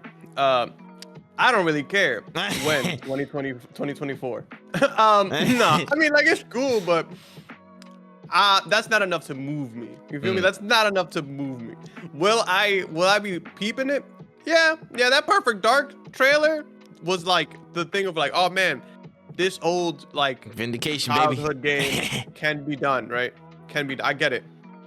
But like at the same time, this is not enough for me to invest, right? If they were like, "Yo, bro, you wanna buy stock in this game right now?" I would not. I definitely would not. I would wait on that. I'm good. But I am going to keep an eye on it. You know what I'm saying? I will follow the page. I will follow IO and I'll see what's up, but we're good. Hey man, listen. I need to see more, but I will be way more excited than when we'll ever be for this. Probably at this point. We said this when they first dropped the news that they will be taking the reins on the 007 project. IO Interactive is the best possible company to even do this. I think they are the best choice to introduce this to a new audience, bring it back around. Just with the Hitman and what they've built, it fits like a glove. I think probably the only person that could have done anything more with it is Rockstar, and even then, I think that will be a whole different thing with Rockstar and Take-Two's just mind on what games they're trying to make and services and stuff. Making it an insular experience is, I think, close to necessary, just to have a palatable, digestible experience for people to get back and say, yo, this is James Bond for the new generation of gamers, for the younger folks who might not know how deep this goes and what the IP is about and who James Bond is. Like, some cool shit can be done with this, and I just need them to take their time, keep doing what they're doing, and when they get some more stuff, when they get some more just footage or whatever, something to show us, we'll be there. But for now, you know what I'm saying, so far, keep it up, keep up the good work. I hear it's going good, so keep going good. All right, though, we can slide on. Let's talk about, possibly for the last time, maybe second to last time, penultimate. Before you finish. Oh, yeah. I just want to let you know, we don't have to talk about this. Yeah, no, I'm sorry. You can continue. I'm sorry. I'm just letting you know, we don't have to bring attention to this, but we don't at all. But I'm going to anyway. Listen, man, it's crazy. Concord is like it's officially done. It's officially done. They shut down the studios today. I'm sorry, this is fine. I thought it was the other story. Yeah, please. I'm sorry. Oh, dang. I thought it was the other thing. I thought it was the other thing. That's insane. Oh shit! Listen, we'll cross that bridge when we get to it. I don't even know what bridge we're talking about. It might be that one that's next, but still. Anyways, Concord is gone. It's fully shutting down. The Firewalk Studios and the mobile game studio Neon Koi, they're gone. They're completely cut out. Apparently, the entire 210 people that worked between the two studios they've been unfortunately laid off, and the project is dead in the water. No coming back for Concord, no potential saving at this point. Nothing. It's dead. It's gone. There was honestly no way it could come back. I feel like it was a very small, minute, minuscule chance it could, but it ended up, you know what I'm saying?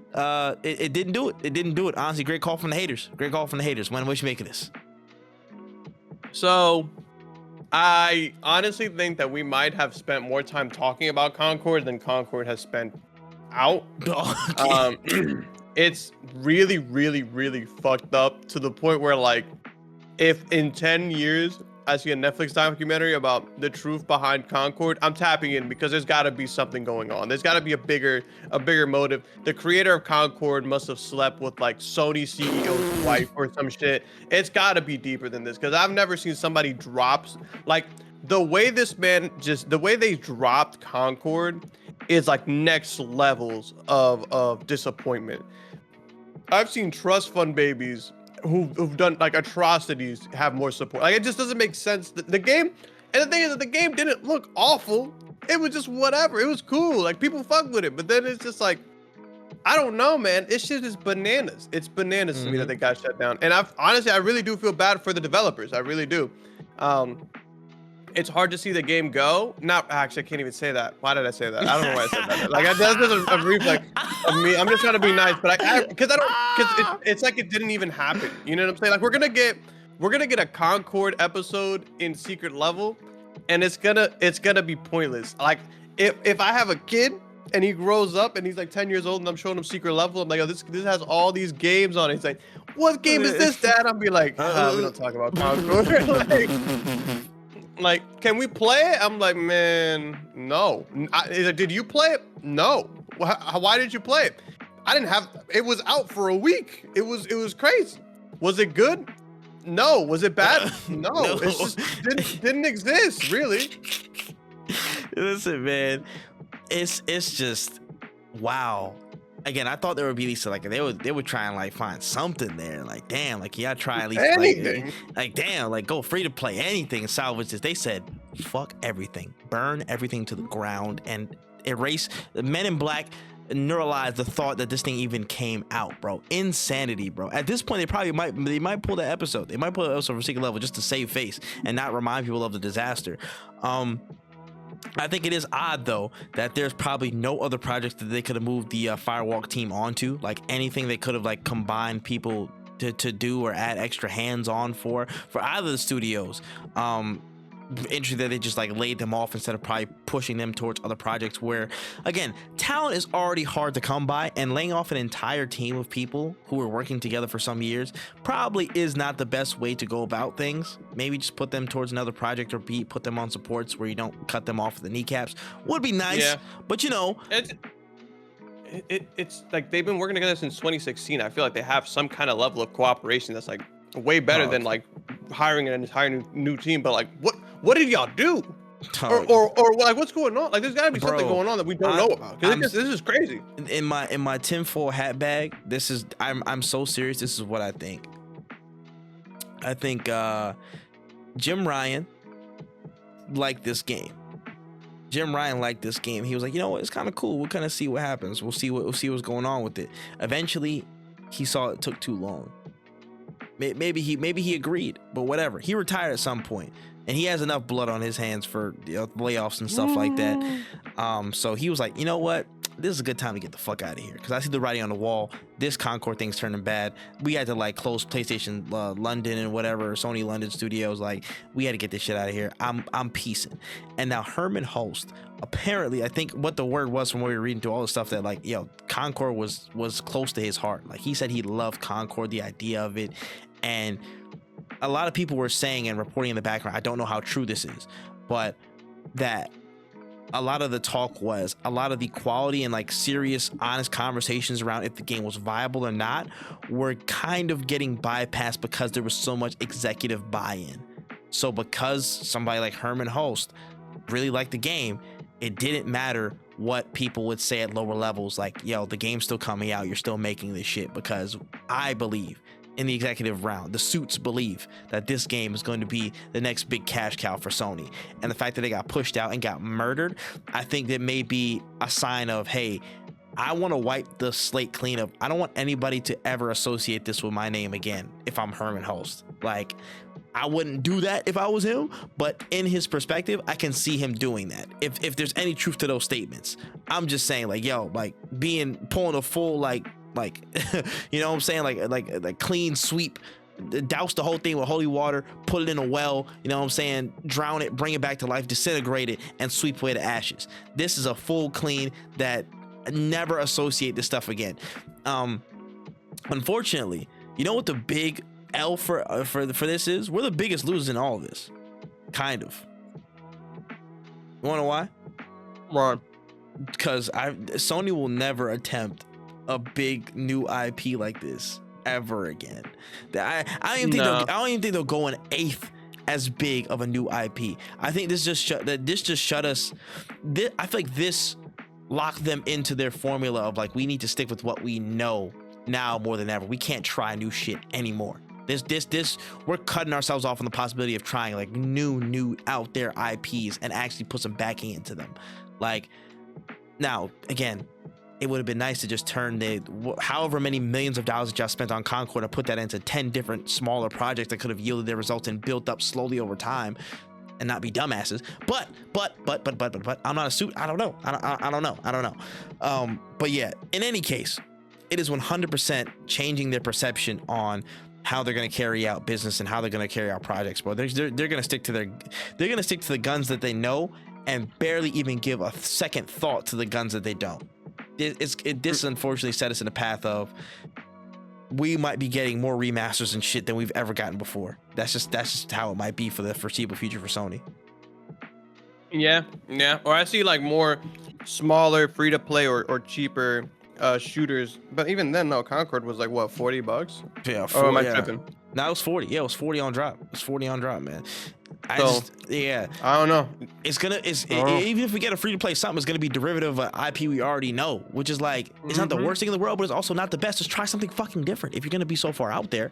Like, it's just, this unfortunately is a blowback on us, because it's just cutting creativity off even more. Like, they're like, all the motherfuckers, all the other suits who were in the little room talking about, I knew we should have just made that Last of Us game, which would have been nice, but it just sets the unfortunate precedent of, oh, we have to keep everything that we do to the IPs that we've already established, or else this shit doesn't work. And that's not the case. That's not true.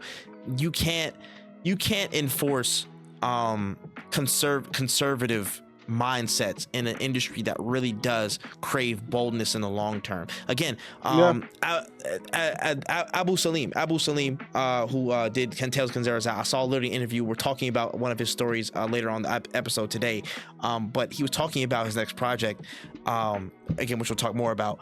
But he was talking about how just the industry and what he's been seeing of, like, you know, in this time, people are being so conservative, rightly so, because the cost of living and everything like that is there. But especially people who are in position to like invest, like the companies and the you know, the funds or whatever. All these people, all these industry figures are being so conservative, like, yo, we can't push anything else. We're going into our shells, and this is a time where people should be bold to get the experiences that we want, and especially as people balance outside left with playing games again.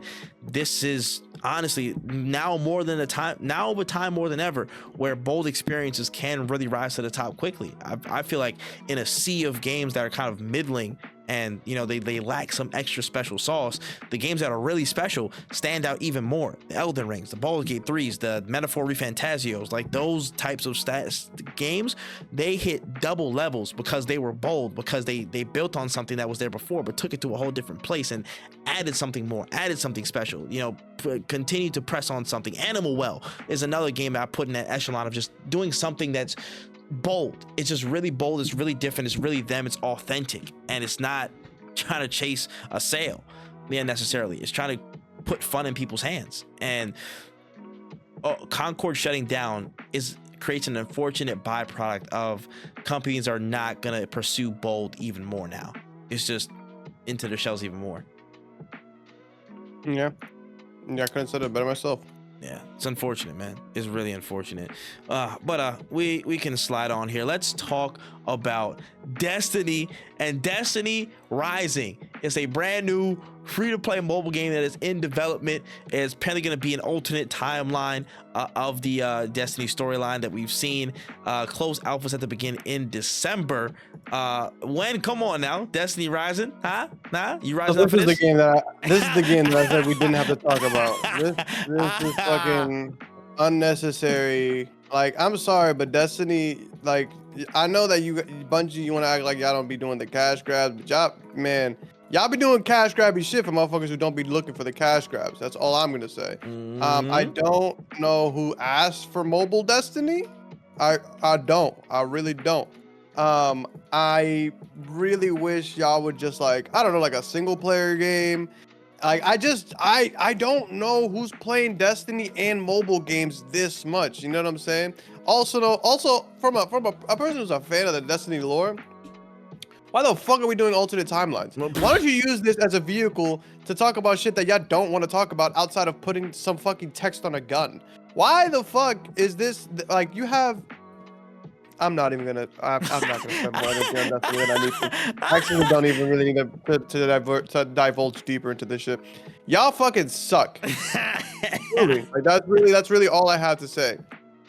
Y'all saw, hey, let's make a different game. Let's make it a mobile game that's probably gonna have dumb amounts of microtransactions. Let's make it an alternate timeline. And the thing is, Destiny has fucking messed around with that shit before. But that's not the selling point to me. You wanna sell this shit to me, a Destiny fan? Make it important in this timeline. Make this shit stories that we don't have to fucking read on small text. You know what I'm saying? Make this shit cool. Instead, it's like, no, it's gonna be an alternate timeline. I don't give a fuck, to be honest with you. A regular timeline barely holding me invested, and now y'all telling me that, like, oh, all that shit don't matter, we're gonna start brand new. You thinking that I would go back in time? If I could go back in time to fucking make the decision of getting into Destiny or not, you think I would do that again? You know what I'm saying? You think I would start fresh with Destiny? You're bugging. Hey. Goodbye. I'm not downloading that shit. And I download apps off my timeline sometimes. How easily a fucking app will get me to play that shit. You, sir, get 0 spins from me. I'll be on Raid Shadow Legends before I play your shit. No, without the sponsorship, that's nuts. Without fucking for the free ski, no promo codes, just raw install. Raw dogging the Shadow Legends is nasty work, bro. Destiny, all I'm gonna say is this. Thank God I stopped playing after that Moon DLC drop, bro. I was not paying for that shit then. Not paying for any shit now. Bye. Oh, gosh. Nasty work, boy. Nasty work. Oh, man. Well, we can slide on here and we can talk about the trailer trove, the section with more watchable media, all the movies, the TVs, the animes, all that good stuff there. We had the announcement about the secret level episodes and apparently the reported cast that were involved. There were a lot of names in there. Keanu Reeves, Arnold Schwarzenegger, Patrick Schwarzenegger, Tamora Morrison, Ariana Greenblatt, Gabrielle Luna, Kevin Hart is in there. And we just had, again, just a whole outlay of the land for the franchise that we might see in there. Pac-Man, Warhammer, Concord, Mega Man, Unreal Tournament, A New World of Tournament, Armor Core, Spelunky, Honor of Kings, Seafood, Dungeons and Dragons, Outer Worlds 2, Crossfire, Exodus, and just a more numbers of games and characters will be involved, Mega Man and all that stuff like that. Like, insane stuff. How are you feeling about what you're seeing? I couldn't be more excited. Outside of, like, where the fuck is Kevin Hart gonna be? Yeah, I don't know. Other than that, that's the only thing I was, like, confused about. But, like, hey, you throw Kevin Hart into Pac-Man, I'll be down. Hey, listen, you want to be technical, man. He's got the most video game adaptation experience here, or more game experience here. You know what I'm saying? Jumanji work. I'm not gonna lie to you. I'm not gonna lie to you. like I'm very surprised Jack Black isn't involved in this, because anytime it's video game anything, Yeah. it's like they're like, yo, why the fuck are we not putting Jack Black in this? You know what I'm That's true. saying? But I think all of this shit looks cool. Some of these games I've never really even tapped into or heard of, but you know, like there's enough bangers on here, certified bangers, that I'm definitely gonna be watching every single episode. Will I skip around? I'm gonna try not to. I'm gonna look at the set list, right? I'm gonna look at all the episodes in order, and I'm gonna try to watch the one. If all the bangers are at the end, I'll watch it in order. If it's one of those like, if it's like spread out throughout, I'm gonna watch all the shit I don't really care about, and then I'm gonna tap into the shit to the certified bangers, the Warhammers, the like. I don't know anything about Honor of Kings. Yeah. I'll watch it, sure. Same thing with Crossfire, no problem, whatever. But Warhammer's last. I gotta end on a bang. You know what I'm saying? I can't throw that shit on first. Same thing with Armor Core. That's gonna be on the back end of this shit. Seafood, man. Seafood gonna be the back end, the back. You know what I'm saying? The back. I might start it off with Mega Man or Spelunky. You know, get a little taste. Go to the other shit, and then like use maybe like a Concord to get a palate cleanser. You know, get an idea. Because I shit you not. I'm not even being sarcastic. I feel like Concord's world really could have been really sick, because that trailer was hard. But yeah, I'm gonna use that as a palate cleanser and be like, damn. And I'm either walk away from that shit like, what could have been, or like, yeah, good tip, that's just gone. Like either one of those two. But yeah, I'm gonna have to sprinkle some of this shit in. But like, I hope this shit bangs, man. Cause I'm sure it will. Cause I need season 2 to have some certified heat. I need some gas in this shit. Factuals like, though.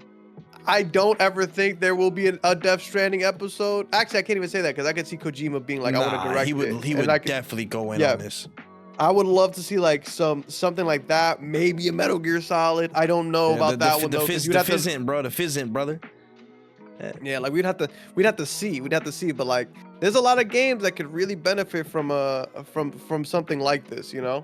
Honestly, bro. Yeah, I can't wait. You hit the nail on the head. I'm gonna save Seafood last, bro. Like the list of voice casting so far looks fantastic. You know what I'm saying? I want to know what Arnold Schwarzenegger's doing in this show, bro. I just want to know. I'm just curious at this point. What's happening, bro? What is he doing? What is him and his son getting up to in this in whatever episode? I don't know. Oh my gosh! Wait a minute. Was that Victoria Newman from The Boys? Yeah. Yes, it is. Oh my goodness, it is. Yeah. Nah, we're stacked. We're stacked here. We're stacked. We're so stacked. I hope Arnold is in Pac-Man, and I hope Kevin Hart's in Pac-Man too. I need them across each other. You gotta eat the mouse. wait, what is? We gotta eat the what? So what? I need that. Okay, but we're in a maze. Okay, you see the go. Wacka. Like what? Why are you saying that? Why you gotta say that when you eat? Just eat it. I'm dead. Oh my god. You're drawing more attention to yourself eating the ball. I don't understand. I'm dead. Nah, this is gonna be fire, bro. It's gonna be fire, man. Oh shit, I can't wait. Oh man, we can slide on here. We can talk about God of War.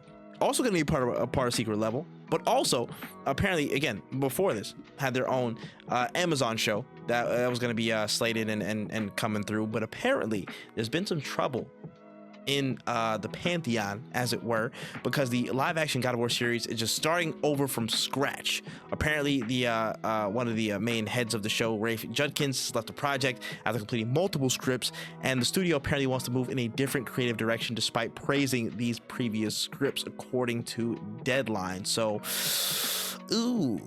when restarts, they might as well shoot this shit in Atlanta, because it's finna be ass. I'm not against the concept. I'm not against the idea of starting God of War from the beginning, from the very beginning, like from a show standpoint. I am not very pleased hearing great script, we're not doing that, and then the person leaving. It doesn't give me confidence. This shit could be buns. It could easily be buns, and we may be in an awful we may be in for some straight butt cheeks. But like, I just don't know. It's also too early to tell, but this isn't the thing you want to hear. I'll give you that. I'm just like, I'm a kind of shrug my shoulders on this one because like you wrote good scripts, but your track record is like, you know, the best thing on your resume, I think, is Agents of Shield. As a writer, you know what I'm saying? You did some work on that. Shout out to Agents of Shield. You also did the Uncharted movie. You know what I'm saying? Like I don't know what you want to say. What? Peak. Shut the hell up. Shut up. Tom Hollywood cooked that shit. Tom Hollywood. Yo, bro. A complete side note. Do you know how many text conversations I've had in the past 7 weeks where Kai has directly mentioned Tom Holland and Timothy Chalamet, and I've had to tell him, you and Wen have been killing me ever since this shit has started. Sorry you're not excited for the future of cinema. I don't know what to tell you. Man, I'm not, and I did not. I rebuked that. Like it's like Superman and Batman. I don't know what more you would want. And Zendaya's Wonder Woman. This is a Justice League of cinematic acting skill. You know what? Scrap the fucking show before you make a mistake and add these niggas in there. Like, scrap the fucking listen, show. I'm just telling you right now. When we get a Damian Wayne. And my God, what's Clark Kent's fucking kid's name? When those two play, right? Yes, yeah. I need those two in those roles, man. Anyways, let me stop talking about fucking certified bangers. Shut up. Hey, listen, James Gunn, if you're out there, don't listen to this part of the podcast. Don't listen to this part. Oh my God, James, ring me up. We can talk. But back to God of War, that is not necessarily a good sign. Even though the scriptwriter doesn't have the best of track records, it's still not a good sign that they're starting over from scratch and like recompleting and competing things. It's so hard because you have to follow the example of Last of Us, and they didn't have to do much to, you know, adjust the script or adjust anything. You don't have to do too much to adjust this stuff right here. You just got to make sure the CGI and VFX works properly and effectively in this whole world. I don't think they're going back to Greek times. I think they do want to stick close to the 2018 remake, because that's where all the money is drawn, and that's where they're trying to kind of have the base jumping off point for. They might have flashbacks, in my opinion, but my guess is they want to stick to that new remake version and on, because that's where Sony kind of has their mind of where they want to develop from. So they want that aesthetic to be primary. So there's still not much you need to do. You know what I'm saying? Like if this was like 2016, 2017 and shows like Warrior and Spartacus blood, you know, like blood on whatever, you know what I'm saying, was on TV, and you want to go full rated R, then by all means go to the old God of War. I don't know if the CGI would have held up, but still, like the penchant was there. But now that God of War's kind of evolved into just like a lot more depth, I don't think that it's the best idea to stray far away from what the plot was. You know, it's tough. I just don't think it's in a position to where it needs to be a live action show whatsoever. If you make it a purely animated show, that will be great. But again, you know they're gonna push this. My thing is proximity to the actual plot of the main game and the casting. Are you just gonna get Christopher Judge? Are you gonna get somebody else who might not even fit the bill? Let me know what's going on. You know what I'm saying? These are valid questions, but we'll see how it pans out in time. But I am kind of worried. I'm not gonna lie. I am a little bit worried. Oh man, they're not gonna get Christopher. I would love it, but they're not gonna get Christopher Judge, bro. If they scrap this fucking script, they're not gonna get. They don't give a fuck about none of that shit. Probably. Unfortunately, man. Just annoying.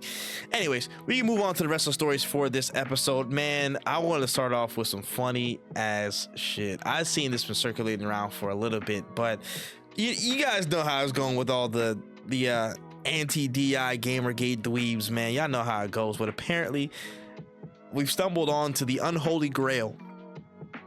There's been a woke content detector list that has been passed around and published.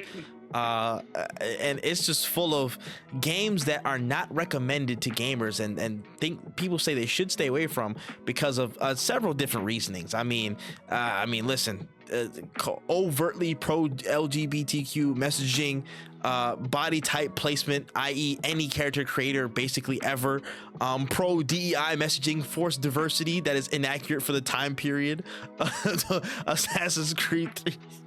There's just so many games that are on the list. Before you go into your general thoughts, just let me ask you the question: what in the fuck does Bloons Tower Defense 6 have to do with it? Dog. What did balloons do? We're just popping balloons, gang. I don't know. I truly like, this is so weird because it's like, you ever like be at the cookout and you're like, your little cousin walk up to you, you don't really know him like that, so they're rude to you for no real reason, like that's just their defense mechanism, and they're just like saying whatever. Like, this is kind of like what that is, like that feeling of like, oh, I can't really even communicate with you, like we talk in the same language, but you don't even understand like the shit you're saying, the shit that I'm saying. Like, this is all, you're just pulling shit out of your ass right now. And like, when it's a little kid, it's cool, but these are like grown men. Like, this is, the list is long. If it had been 10, 20 games, I'd have been like, oh, this is dumb. Bro, there is a man right now, instead of learning to draw, watching a good movie, like going to the ice cream store, picking out a nice scoop, maybe some sprinkles on that bitch, my man sat down, looked up all video games ever, entered that bitch on Google, and said, let's get racist. Like, that's kind of like, I just don't know, bro. I just don't know. It's like, it's not even a conversation about games anymore. It's a conversation about, are you good? Like, are you really good? And I think I'm gonna need motherfuckers to stop ignoring the weirdos in y'all families, man. Cause why the fuck I gotta deal with them? Why the motherfucker at your family reunion that nobody ever talks to, that doesn't talk to anybody? Like, why am I having to argue with him about why Bloons Tower Defense ain't DEI? Why don't you go over there and talk to that motherfucker and be like, yo, man, are you good? Cause they're gonna say yes, but you know they're not. You know they're not, bro. Like, these motherfuckers are in dimly lit rooms 24/7. We gotta do something. This is a mental health issue. Like, this, I don't even know, man. I just don't know. You can't sit here and go through 1,000 motherfucking games and writing descriptions and DEI detectors and all this shit and look me dead in my face and be like, yeah, I'm a normal human being. No, bro. No. Dog. No. I just want to point out one. And all of you anti-DEI people, lend me your very uncleaned ears. Y'all are fucking stupid. Throughout this entire list, if you really want to get technical about certain things, and you really want to say it, there are definitely errors in your list. You want to know one off the top of my head that I just saw? Borderlands 1. Borderlands Enhanced, whatever, remake. You said Borderlands Enhanced contains no woke content. Mad Moxie is bisexual, for one. Athena, which is an assassin, and that she shows up in the first game from Atlas Corp or whatever, that she's there to hunt, and she's also in the pre-sequel. She is also, I think she is actually a lesbian because she was living with Janie. She dated Janie, which is another character and stuff in Hollow Points. So if you want to go by your own standards, you're idiots because you don't thoroughly research anything. You just saw one or two little subtle references, and you didn't thoroughly research your own list. So that's one, you're stupid. Two, you're just dumb in general, bro. I'm sorry, bro. Like, I can go through the list of stuff that y'all recommended and find stuff in there, bro. I'm telling you, you guys are stupid. You just move the goalpost because you want to move the goalpost. Prime example being all the Dragon Age Veilguard controversy that's going on just because Dragon Age Veilguard is another Dragon Age game. Where were the people years ago when Dragon Age had, again, like, other sexual options and trans characters and stuff like that? Y'all said nothing. Where were y'all then? Where was the complaints about people then? When, do you know? Do you know where they were? No. They were nowhere. They were still playing the game. They were still playing the game. Not complaining because they didn't have any grifters talking their heads off about some dumb talking points on imaginary wars. None of you will ever fight because y'all are losers with no purpose. Say it with me again. Y'all are losers with no purpose, okay? And it's just funny to see the idiocy, you know what I'm saying? The absolute buffoonery going back and forth about like what's woke and what's not woke. I can't wait to fully redefine that in another thing I'm doing down the line, but it's just funny. It's just so funny. Farming Simulator 22 contains subtly pro LGBTQ messaging. No distinction between male or female during character creation. What the fuck? does a designation between male and female have to do with farming, bro? Shut the fuck up. Just play the game and enjoy the game. And it's so funny, bro. They deprive themselves of experiences that most of them will play in secret anyways. Most of them will do this in secret anyways and still play these things, but they're gonna like outwardly say, oh, this is bad, whatever, blah blah blah, and just completely go do away with these things and try and complain. You know what's also funny I saw about Veilguard this week as review scores and stuff have been going out? You wanna know what else?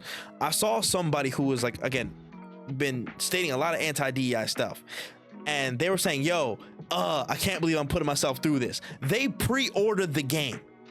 They pre-ordered the game to play it, and then they're going to war in their comment section against other people saying, why are you playing this woke thing? They're like, yo, listen, I gotta get the evidence for the people to make sure. I'm like, nah, nigga, you just want to play, you ain't get no code. Even, like, come you on, not bro. low. Stop. You not low, brother. Stop lying. That's the thing that be blowing me. That like I really want to like stop. It's such a facade. It's flat Earth.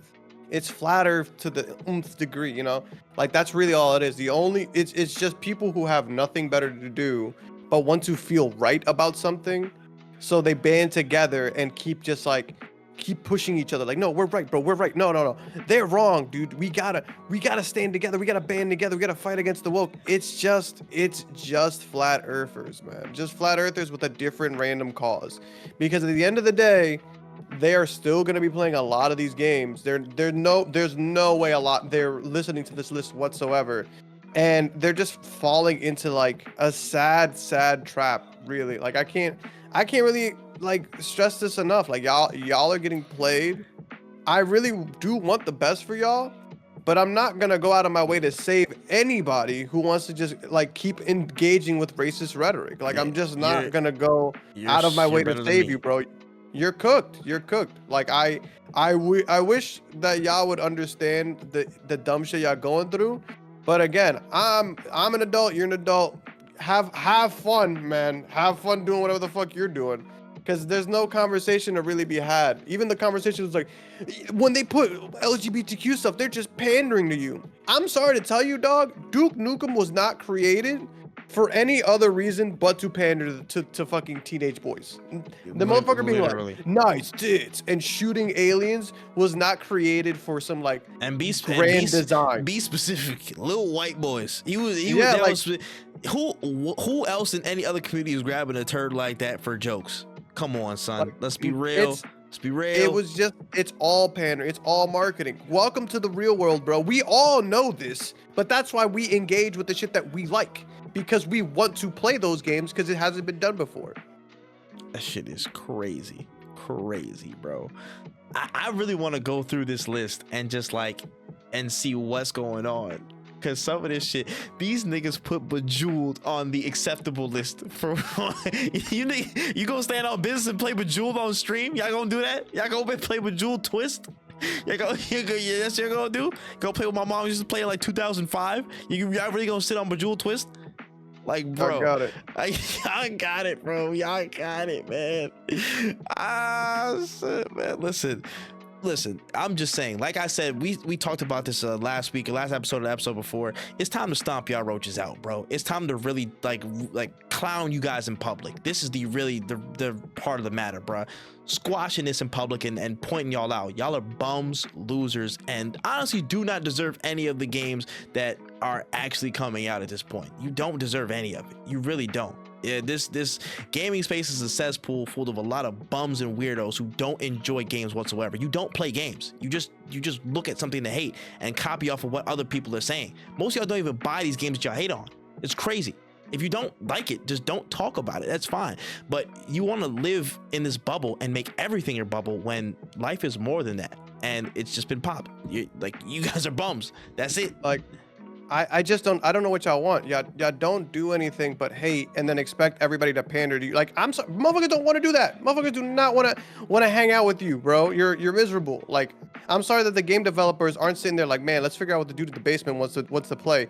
Nah, man, because they never talk to you because you're never around. They only see the fucking troll accounts you make on Twitter. And I promise you, a lot of motherfuckers is not on Twitter. Like, they will literally just be like, oh, wait, I can turn this bitch off. Like that Tyler the Creator meme. It's like, how are you gonna just turn the shit off? That's it. Like, your death threats, will get fucking it has an effect on people, but not the effect you think it does. Nobody's gonna be like, oh man, this Luffy anime PFP wants me dead. I'm gonna do what he says. Nah, they're just gonna like stop. They're just gonna move away from you. They're just going to avoid you. You guys have not done anything productive. Why don't you just, I don't know, find a different hobby, make your own games. That's the shit that I never see from y'all, is just make your own games and push each other's shit. That's more productive. And when one of y'all tries, it turns out to be some nasty, it sounds awful, bum shit, bro. Where's that Grumps game that motherfucker was trying to push? Hey, is that shit even a thing anymore? Because that's all a lot of people upset at him for grifting them. Who would have fucking thought? Like, that's the thing, is that, like, if y'all were like, these games suck, let's make our own, I'd be like, you know what? At least the motherfuckers are putting their money where their mouth is. Yeah, y'all just are haters, and then y'all go to work. That's it. Like, y'all hate, get home, go to work, and then buy the games that y'all hate and complain about it on Discord while playing and paying. Have fun. I don't know, man. The message has been always unwavering when it comes to you anti-DEI people. Eat a dick. That's really the beginning and end of it, man. Honestly. But let's move on. The tone may not change, but the sentiment may be different for this one. Overwatch is officially dropping a 6v6 mode next season. They're bringing back 6v6 into this thing. Real quick. What'd you make? Man, I signed off on these notes, and another one that we didn't have to talk about this. We really didn't. We really didn't have to talk about this because what are we talking about here? What are we talking about here? It's like, oh man, local man gets back with their ex when things don't work out. It's really what it feels like. It's like I'm a new man. I'm a new person. I'm not going back. You know, all forward movement. I've changed. All right. After being out in the field for all of 3 weeks, he is begging for her to take him back. What the fuck is this, dog? I don't care. I also can't even imagine playing the new Overwatch maps with 6 people. Like I can't imagine playing Overwatch. I'm good. Y'all got it. Y'all had a My Hero collab. No, and you know what's funny? You know what's funny is that a My Hero collab anywhere else, I'd have been like, this shit is gas. Mm-hmm. And this is just, I would have to play Overwatch. Like, that's the biggest problem now, is that like the coolest things about our games still require me to play the game. So I'm good. Like, I really don't even, I can't imagine playing ranked anymore. I can't imagine queuing up to be a tank. There's no new hero that's come out that's made me be like, damn, I got to tap back in. It's just sad. That's what it's just sad. That's all I really have for this. It's just sad. Marvel Rivals December 6th, baby. Everybody lock in. Bro. Marvel Rivals on the 6th, man. Time for the Rivals. We're on a different type timeline. Y'all let me know how 6v6 feels. I'm gonna be playing the new shit. That's all I'm saying, man. That's all you need to know, for real. We can talk about some better news here, some stronger news. After the aftermath of Tales of Kenzera Zao, Surgent Studios, Abu Bakr Salim, he is back. They are back talking about their next project that they're looking for, partnership and sponsorship for Tales of Kenzera Project Uso. There was a sit-down interview with, I believe VGC had a bit more breakdown talking about the game. What's it gonna be? Basically, it's going to be kind of like an Afro-Gothic RPG with like kind of some tabletop elements and like a D&D style elements in there, like skill checks and stuff. There's stealth gameplay, action gameplay in there. Really, really cool influences, and there was some footage that did drop just looking at the world and kind of what they're building in terms of their prototype and their base of what they're trying to push forward. Really, really, really interesting stuff is going into this next chapter of the Tales of Kenzera potentially. So from what you were seeing, from what Mr. Abu Bakr Salim was putting down, how did you feel? I think it looks good. I think it looks pretty interesting. I started playing Rogue Trader. Like, obviously Baldur's Gate is amazing. I played Rogue Trader. I'm having a fun time with Rogue Trader. I actually am excited for this genre of game because I feel like it's gonna be similar to a Rogue Trader, Disco Elysium, that kind of like top down. And honestly, in that space, I would love to see their take on it because the Kinzera Zhao's world building was really, really beautiful, really, really interesting. And I would love to see what they have in store for a full-fledged RPG. No, 100, I agree. And it was just cool with him talking about kind of the twist on it this time. It would be more of like, instead of kind of going through the story and dealing with how you go through a process of grief in a heavy way, it kind of takes like that darker approach, and like, you know, you're dealing with the conflict within. Like, do you want to take these darker actions? Do you want to, like, you know, run away with certain things? I feel like the way he explained it was like he took, I don't know if it was a vessel or something like that, and like he could take like something and he kind of like stored it within himself, or it's just a different thing, and he kind of just went away with it. And then you have the conflict of inner voices with like a different you know, god that he kind of transferred and translated into the game experience. Really, really interesting narrative, and really interesting like infusion of styles, infusion of elements, and just how that's gonna look. I'm fucking in. I'm fucking in. I already knew that I was in and interested in whatever Surgent Studios was making next off of how they built the world of Zhao. And I think that with a bit more open format than just the Metroidvania, the environment that they can build, the action that they can put together, like there was like some stealth elements. Like he said Batman Arkham was also an influence. So like the heavier action, more hands-on, more interactive style gameplay of, like, you know, again, the stealth, the counters, the that combat loop being a bit more hands-on involved, and maybe even more fluid than Zhao in certain ways. Taking those lessons from Zhao and kind of developing them into their own twist in a different world, and a different vibe, and a different feel. I'm interested. I am very, very, very, very involved, bro. I want parts of this to when it goes. So I really hope this finds the right home. And it's different. It's really, really, really, really different, bro. And I'm super, super interested to see how far it can develop. I want to see this come to pass, and I hope somebody really picks this up, honestly. No, for sure. I think it would be really sick. I'm my eyes are open.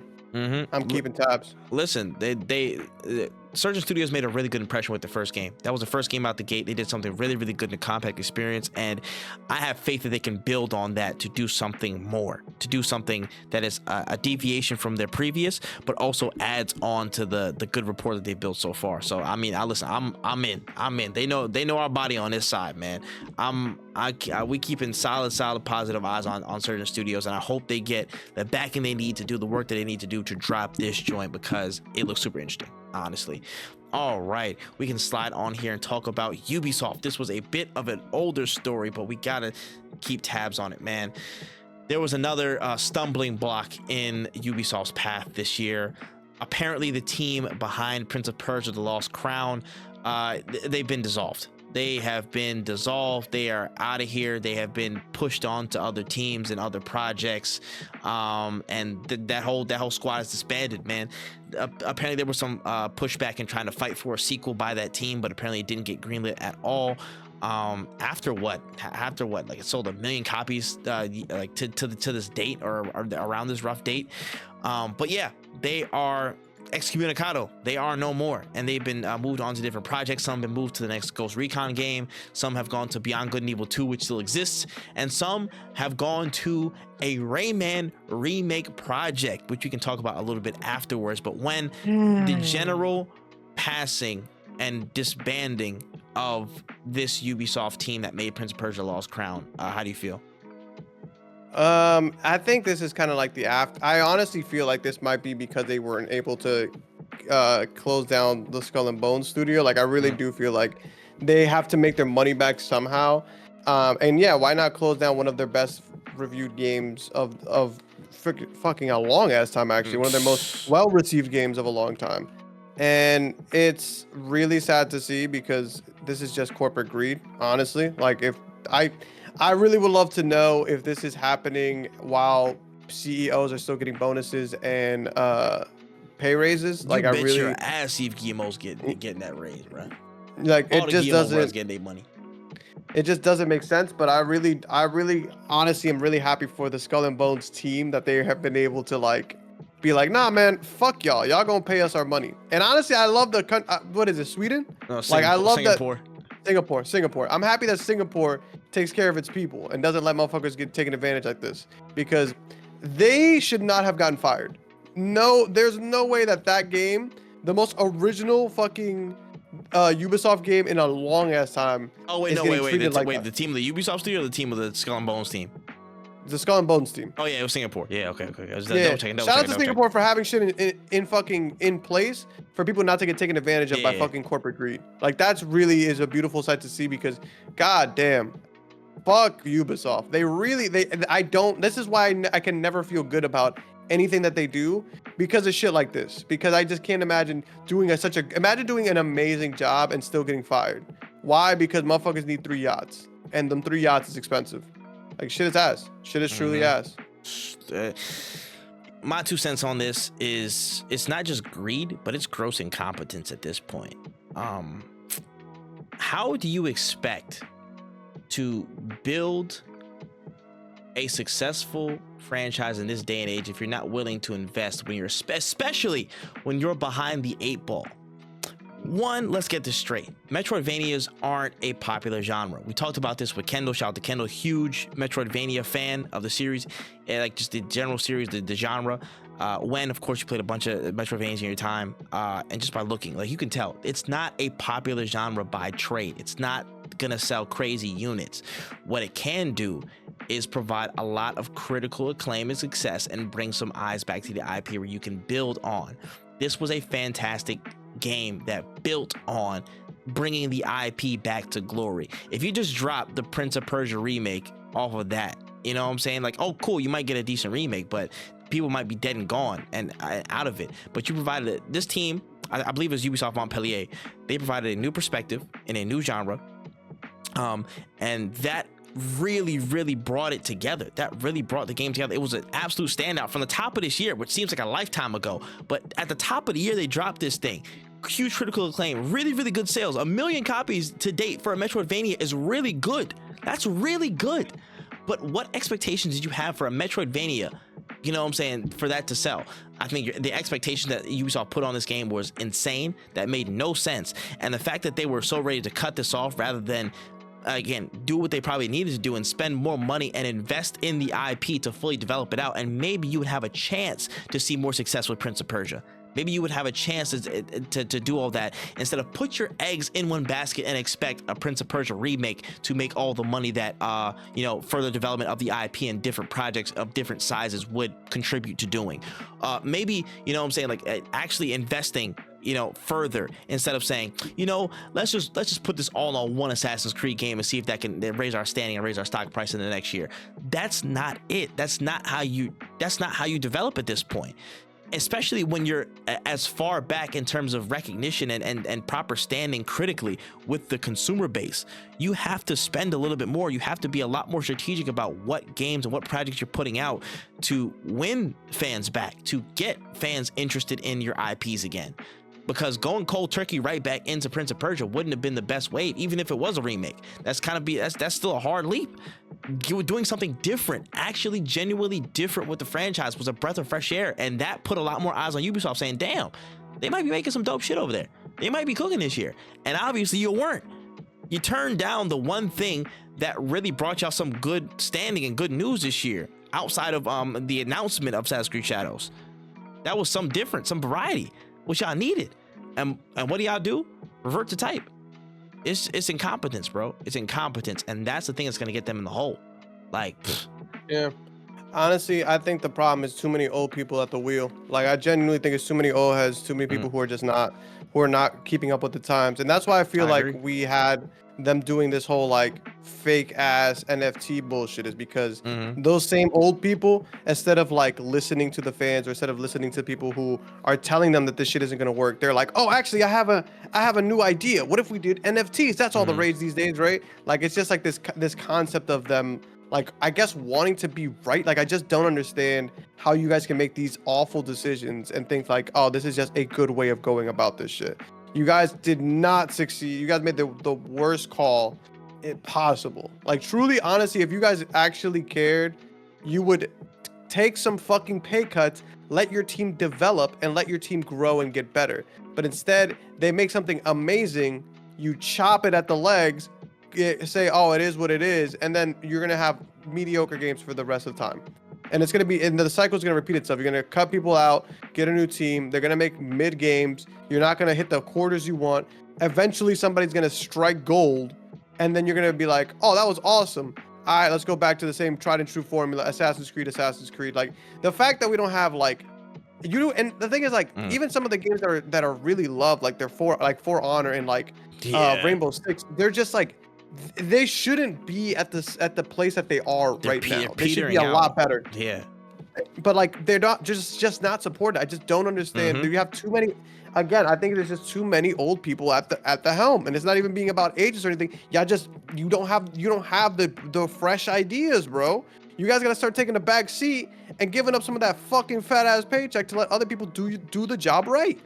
Yeah, but they'll never do it. The old heads who are shareholders who have some influence, and the people who are running the show, archaic, old. Yeah, they'd rather the company fail than let other people take control. And that's really the sad thing about it, is that they don't really give a fuck about making good games. They give a fuck about making money, and that's just always what it's been about. So honestly, I cannot wait till the day we're talking about bigger, better companies that have actually tried. Like I can't wait till Ubisoft is no longer the name that it used to be. I hear it, bro. But a silver lining out of this, potentially for you, I guess, I don't even know how you feel at this point, but like they did confirm at the same time that Rayman project is happening. There is a Rayman game that is in development with I believe, again, Ubisoft Milan and Ubisoft Montpellier. Yeah, like something is happening with Rayman at some point in the future. I don't know how you feel.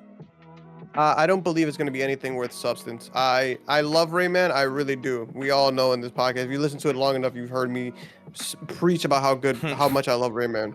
I don't think it's going to be anything worthwhile. I could easily see them being like, oh, it's Rayman Legends on mobile. Like I truly am not like holding my breath for them to do anything with that franchise anymore. I've accepted my fate that shit is pretty much dead. And if they do something, it may be like a remake of like Rayman 3 or something along those lines. But anything worth like a good look, I'm just not gonna. And here's the thing too, is like I not only have to be optimistic for the game to be good, I have to be optimistic for the fact that they won't fucking split the team up after it's done. Because I'm sure a lot of Prince of Persia fans were happy to see their game getting some fresh light, and now they're all like, wow, so it's pointless? Like, what's the point of playing this game anymore? And I know that they have that Prince of Persia roguelike that I really want to try out, but at this point, I don't even know if I should, because what's gonna happen? Is that shit also gonna get shut down when you guys don't make enough money to pay for a $1 billion yacht? Like, fuck y'all, man. Shit, serious, man. Serious, honestly. And like we have these conversations and these stories. We have like what 2-3 stories of layoffs in this one podcast, and motherfuckers are talking about black people in video games. God fucking damn, bro. We have lost the plot, and people are fucking insane. Like just insanity all across the wall, bro. Y'all out your fucking minds. Like insane. that is a whole side note. We could have literally we could have not talked about any woke anti-DI shit. We could have talked about real gaming news and real important shit that's been going on, and we still would have had 2 hours worth of stuff to talk about. Just saying. Yeah. Just putting it out there. Fucking dweebs. Like, imagine if all the people got together and said, hey, what if instead of being racist and angry about dumb shit, we all talked about the fucking CEOs of these companies and put some pressure on the board of directors. You know what I'm saying? Put some pressure on the investors. Like, yo, they don't like you at all manning the helm. Maybe we should get you the fuck up out of here. But no, instead we got people talking about not enough titties. Like, facts. Sure, bro. Facts. And bitching about games they can't get codes for, so they call them DI and woke. All right, bro. Yeah. We gonna get y'all out of here. Don't worry. In due time. But yeah, we can slide on here to the last story of the day. Spider-Man 2, y'all. Insomniac has said, hey, we're calling time. And not only that, we're calling it out. Spider-Man 2 is releasing on PC next January, on January 30th, 2025. It is coming, and with that, there are no additional story content plans for Marvel Spider-Man 2.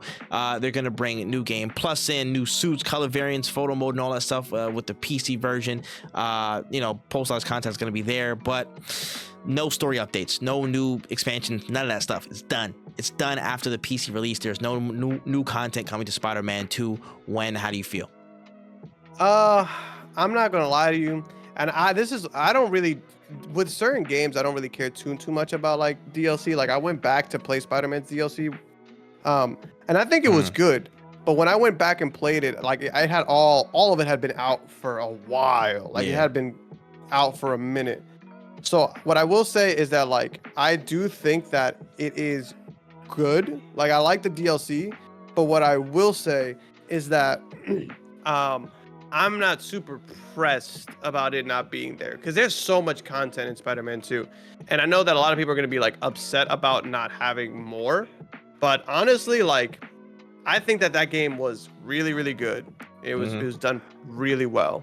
And I don't really know if it necessarily needed more. Like, I'm sad that it's not getting more shit, but at the same time, if you're telling me that more shit's gonna be in the next Spider-Man game, like if I get the same amount of shit in this Spider-Man game in the next one, I'm gonna be really happy. Like I think I'm gonna be excited. Spider-Man 2, amazing game, really, really fun, but lack of DLC is sad. But at the same time, like there's just so much, you know, like there's so much in that game. And I'm kind of good with starting up a new adventure. You know, I'm okay with playing something else. If this means Wolverine comes out faster, I'm okay with this. If this means like I'm gonna be able to play a new Spider-Man game sooner, I'm okay with that. I just don't want like random ass, because I played all of the old DLC and none of it right now really is coming out to me. Like I can't remember any of it that well. Like I remember Hammerhead got a fucking big ass tech suit and that shit was cool, I guess. But like, the moments I remember aren't from that. The moments I remember are from the base game. So I'm not really too upset. I will say this. There is a small part of me that is upset or sad because like, damn, I would have loved to seen if we had any updates with the Carnage storyline that was a part of Spider-Man 2, because I know literally we left that on a cliffhanger with the side missions of the fire that burns or whatever, the fire clan, the fire gang that was there, which ended up being Cleus Cassidy and what's it called, and Carnage. So I would have loved to see if that gone somewhere, because that was a plot point that was kind of left loose. I think there was one other major one that I forgot that was left loose in the game. I would have loved to see some DLC or something talking about that or whatever, but there was one point I knew whatever that they do with this game is justified, and it's the people's fault, not the company and not whatever. It's gamers' fault, and specifically, it's leakers' fault. The major leak that happened with Insomniac, that is a direct cause of this, in my opinion. That is like the majority of the that's the majority of the cause of it. If you really want to look closely, if you have your entire roadmap fucking dropped, Spider-Man DLC, all the Wolverine stuff, all the, again, whatever's next in line. I don't even want to say all the things that were out there and stuff like that in that alleged roadmap. That's gonna take a lot of toll on what you put out and what you do. You got to re-examine and batten down the hatches with all the security stuff. And now you got to kind of like, if I'm Insomniac, I don't want to follow that same schedule exactly. And now I got to change some shit up. Yeah. Now I got to make sure I'm not being either too predictable or whatever, because maybe that could affect sales. Maybe that could affect the rollout that we're trying to do. That might affect things that we're trying to put together. So the fact that these leaks came out and they ruined so much of what Insomniac was planning to cook with potential DLC or whatever, they had to spend so much time repatching up that stuff and then figuring out where they go next with the other projects, that they're like, you know what? Fuck Spider-Man 2. We'll just leave it alone for them. It's kind of sad, but if people were looking forward to DLC, I'm sorry. Blame the people who, blame most people. If you want to put it somewhere, blame most people who leaked the game. Blame most people who leaked the roadmap. Do that first, because that was a bigger issue that I think contributed to them having to reshuffle everything, and that took away from potential development of the, again, Spider-Man 2 DLCs or whatever. Silver lining, I would say, whatever was left over from Spider-Man 2 will most certainly go into the development and fleshing out in Spider-Man 3, in my opinion. I think overall, we know that Spider-Man 2 was a really, really great game. I think it did suffer from being undercooked a little bit in some areas. It could have used some fleshing out in terms of the story, maybe a couple other things to do in activities, but it overall was really a great game. I remember we talked about like some missing features, like there was like a lot of destructibility that was shown in certain like builds and prototypes that didn't make it into the final game. The stealth options, which I was a big voice for, just like, yo, we just didn't have any stealth options as much as the first, and I didn't like that. Maybe that kind of adjustment, maybe that's, again, I think that was a choice of just the developers, but I really would have liked a better balance to have a bit more stealth stuff in there and not just the same blank zip line or whatever, and that's it. And the tools that you have at your disposal. But I think the silver lining will be the fact that they can top load Spider-Man 3 to be really, really good in the light of, you know, people's reception of Spider-Man 2, and in the light of the leaks, they can kind of take a bit more of a further step back and maybe change some things, maybe subvert the expectations people might have had from the roadmap that some people had their eyes on and some people saw, so they can kind of, you know, redo other things. I really do believe we're still going to see Wolverine this year. Not the game itself, but I mean like a trailer or something. I feel like that might release either 2025 or 2026, and things might be delayed like a year from there. I'm really excited to see what Wolverine has in store, but in terms of the next Spider-Man and Spider-Man being, you know, kind of discontinued in terms of story content for the second one, cool, so be it. I'm not even mad at it, man.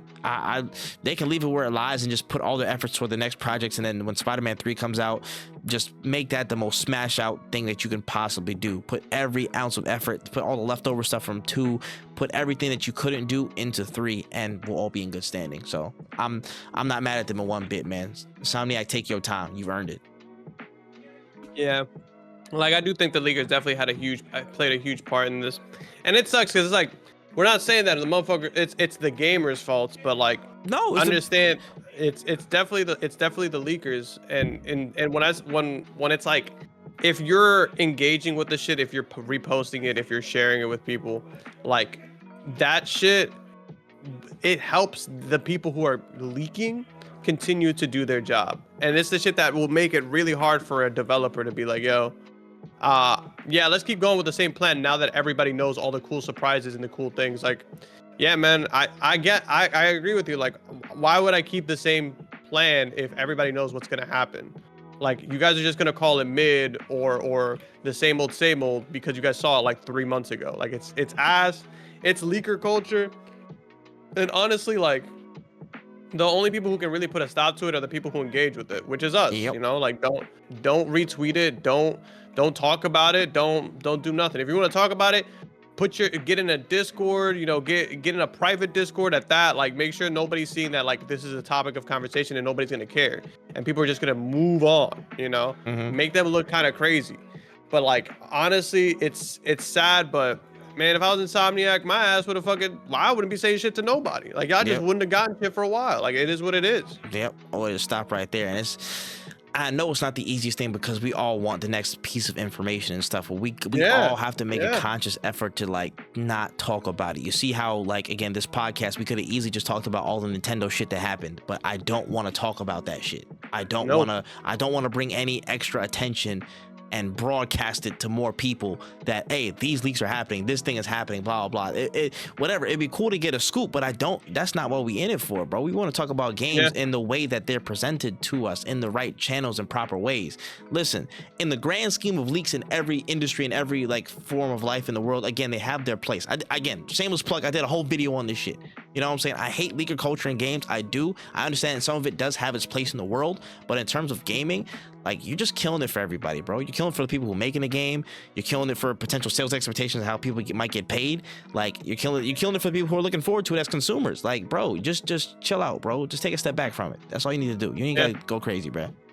And I know, like, a lot of people are like, well, what's the big deal? The thing is, like, if you've ever created something and put a lot of time and effort into something, and some random person did it for free for no reason other than just they wanted to be able to say it before you did, you really wouldn't be happy with that shit neither. Like, you wouldn't, putting that amount of effort, like years and years of work into something for just a random Twitter person to get like maybe $200 from Elon for 1 month of good engagement. Like, I'm good, man. Motherfuckers really, like, again, it's fucking heinous work. And if they were to be like, we're not making no more games anymore or some shit like that, I couldn't even be mad at them. Mm-hmm. I get it, bro. When you're creating something, it's a different type of care and like awareness for it. You know what I'm saying? You want to make sure it's presented in the best way, how you want to present it. You know what I mean? You don't want it to be brought to people before it's time. And that's what leaking it does. And so that's what's put Insomniac on such a different path. And again, what I personally think contributed to this, like them just stopping anything about Spider-Man 2 and just kind of focusing on reshuffling the deck for whatever they got coming in the future. So, you know, again, I'll say it twice. Insomniac, they earned the right to do whatever the hell they want to do with the games they're gonna make. So they got nothing but time from our side. All right, though, we have no more topics on the notes, man. That's all I have. When did we miss anything? Not that I'm aware of. Nah, listen, let's get out of here and go play some Black Ops, and then let's go away from Monster Hunter, man. What's your closing notes for this episode? Go outside and drink some water. Go outside and drink some water at a public place, you know, and interact with society as a whole. Mm-hmm. I hear it. Respectfully, and with consent, grab somebody from behind and hold them hostage and play a slow song in R&B in Black Ops fashion. In honor of Black Ops, make sure you do that with consent and care, please. Thank you very much. This has been episode 106 of No Cooldown Podcast, man. I've been that man Trip. This has been Went Easy. Hey, we are out of here. Peace.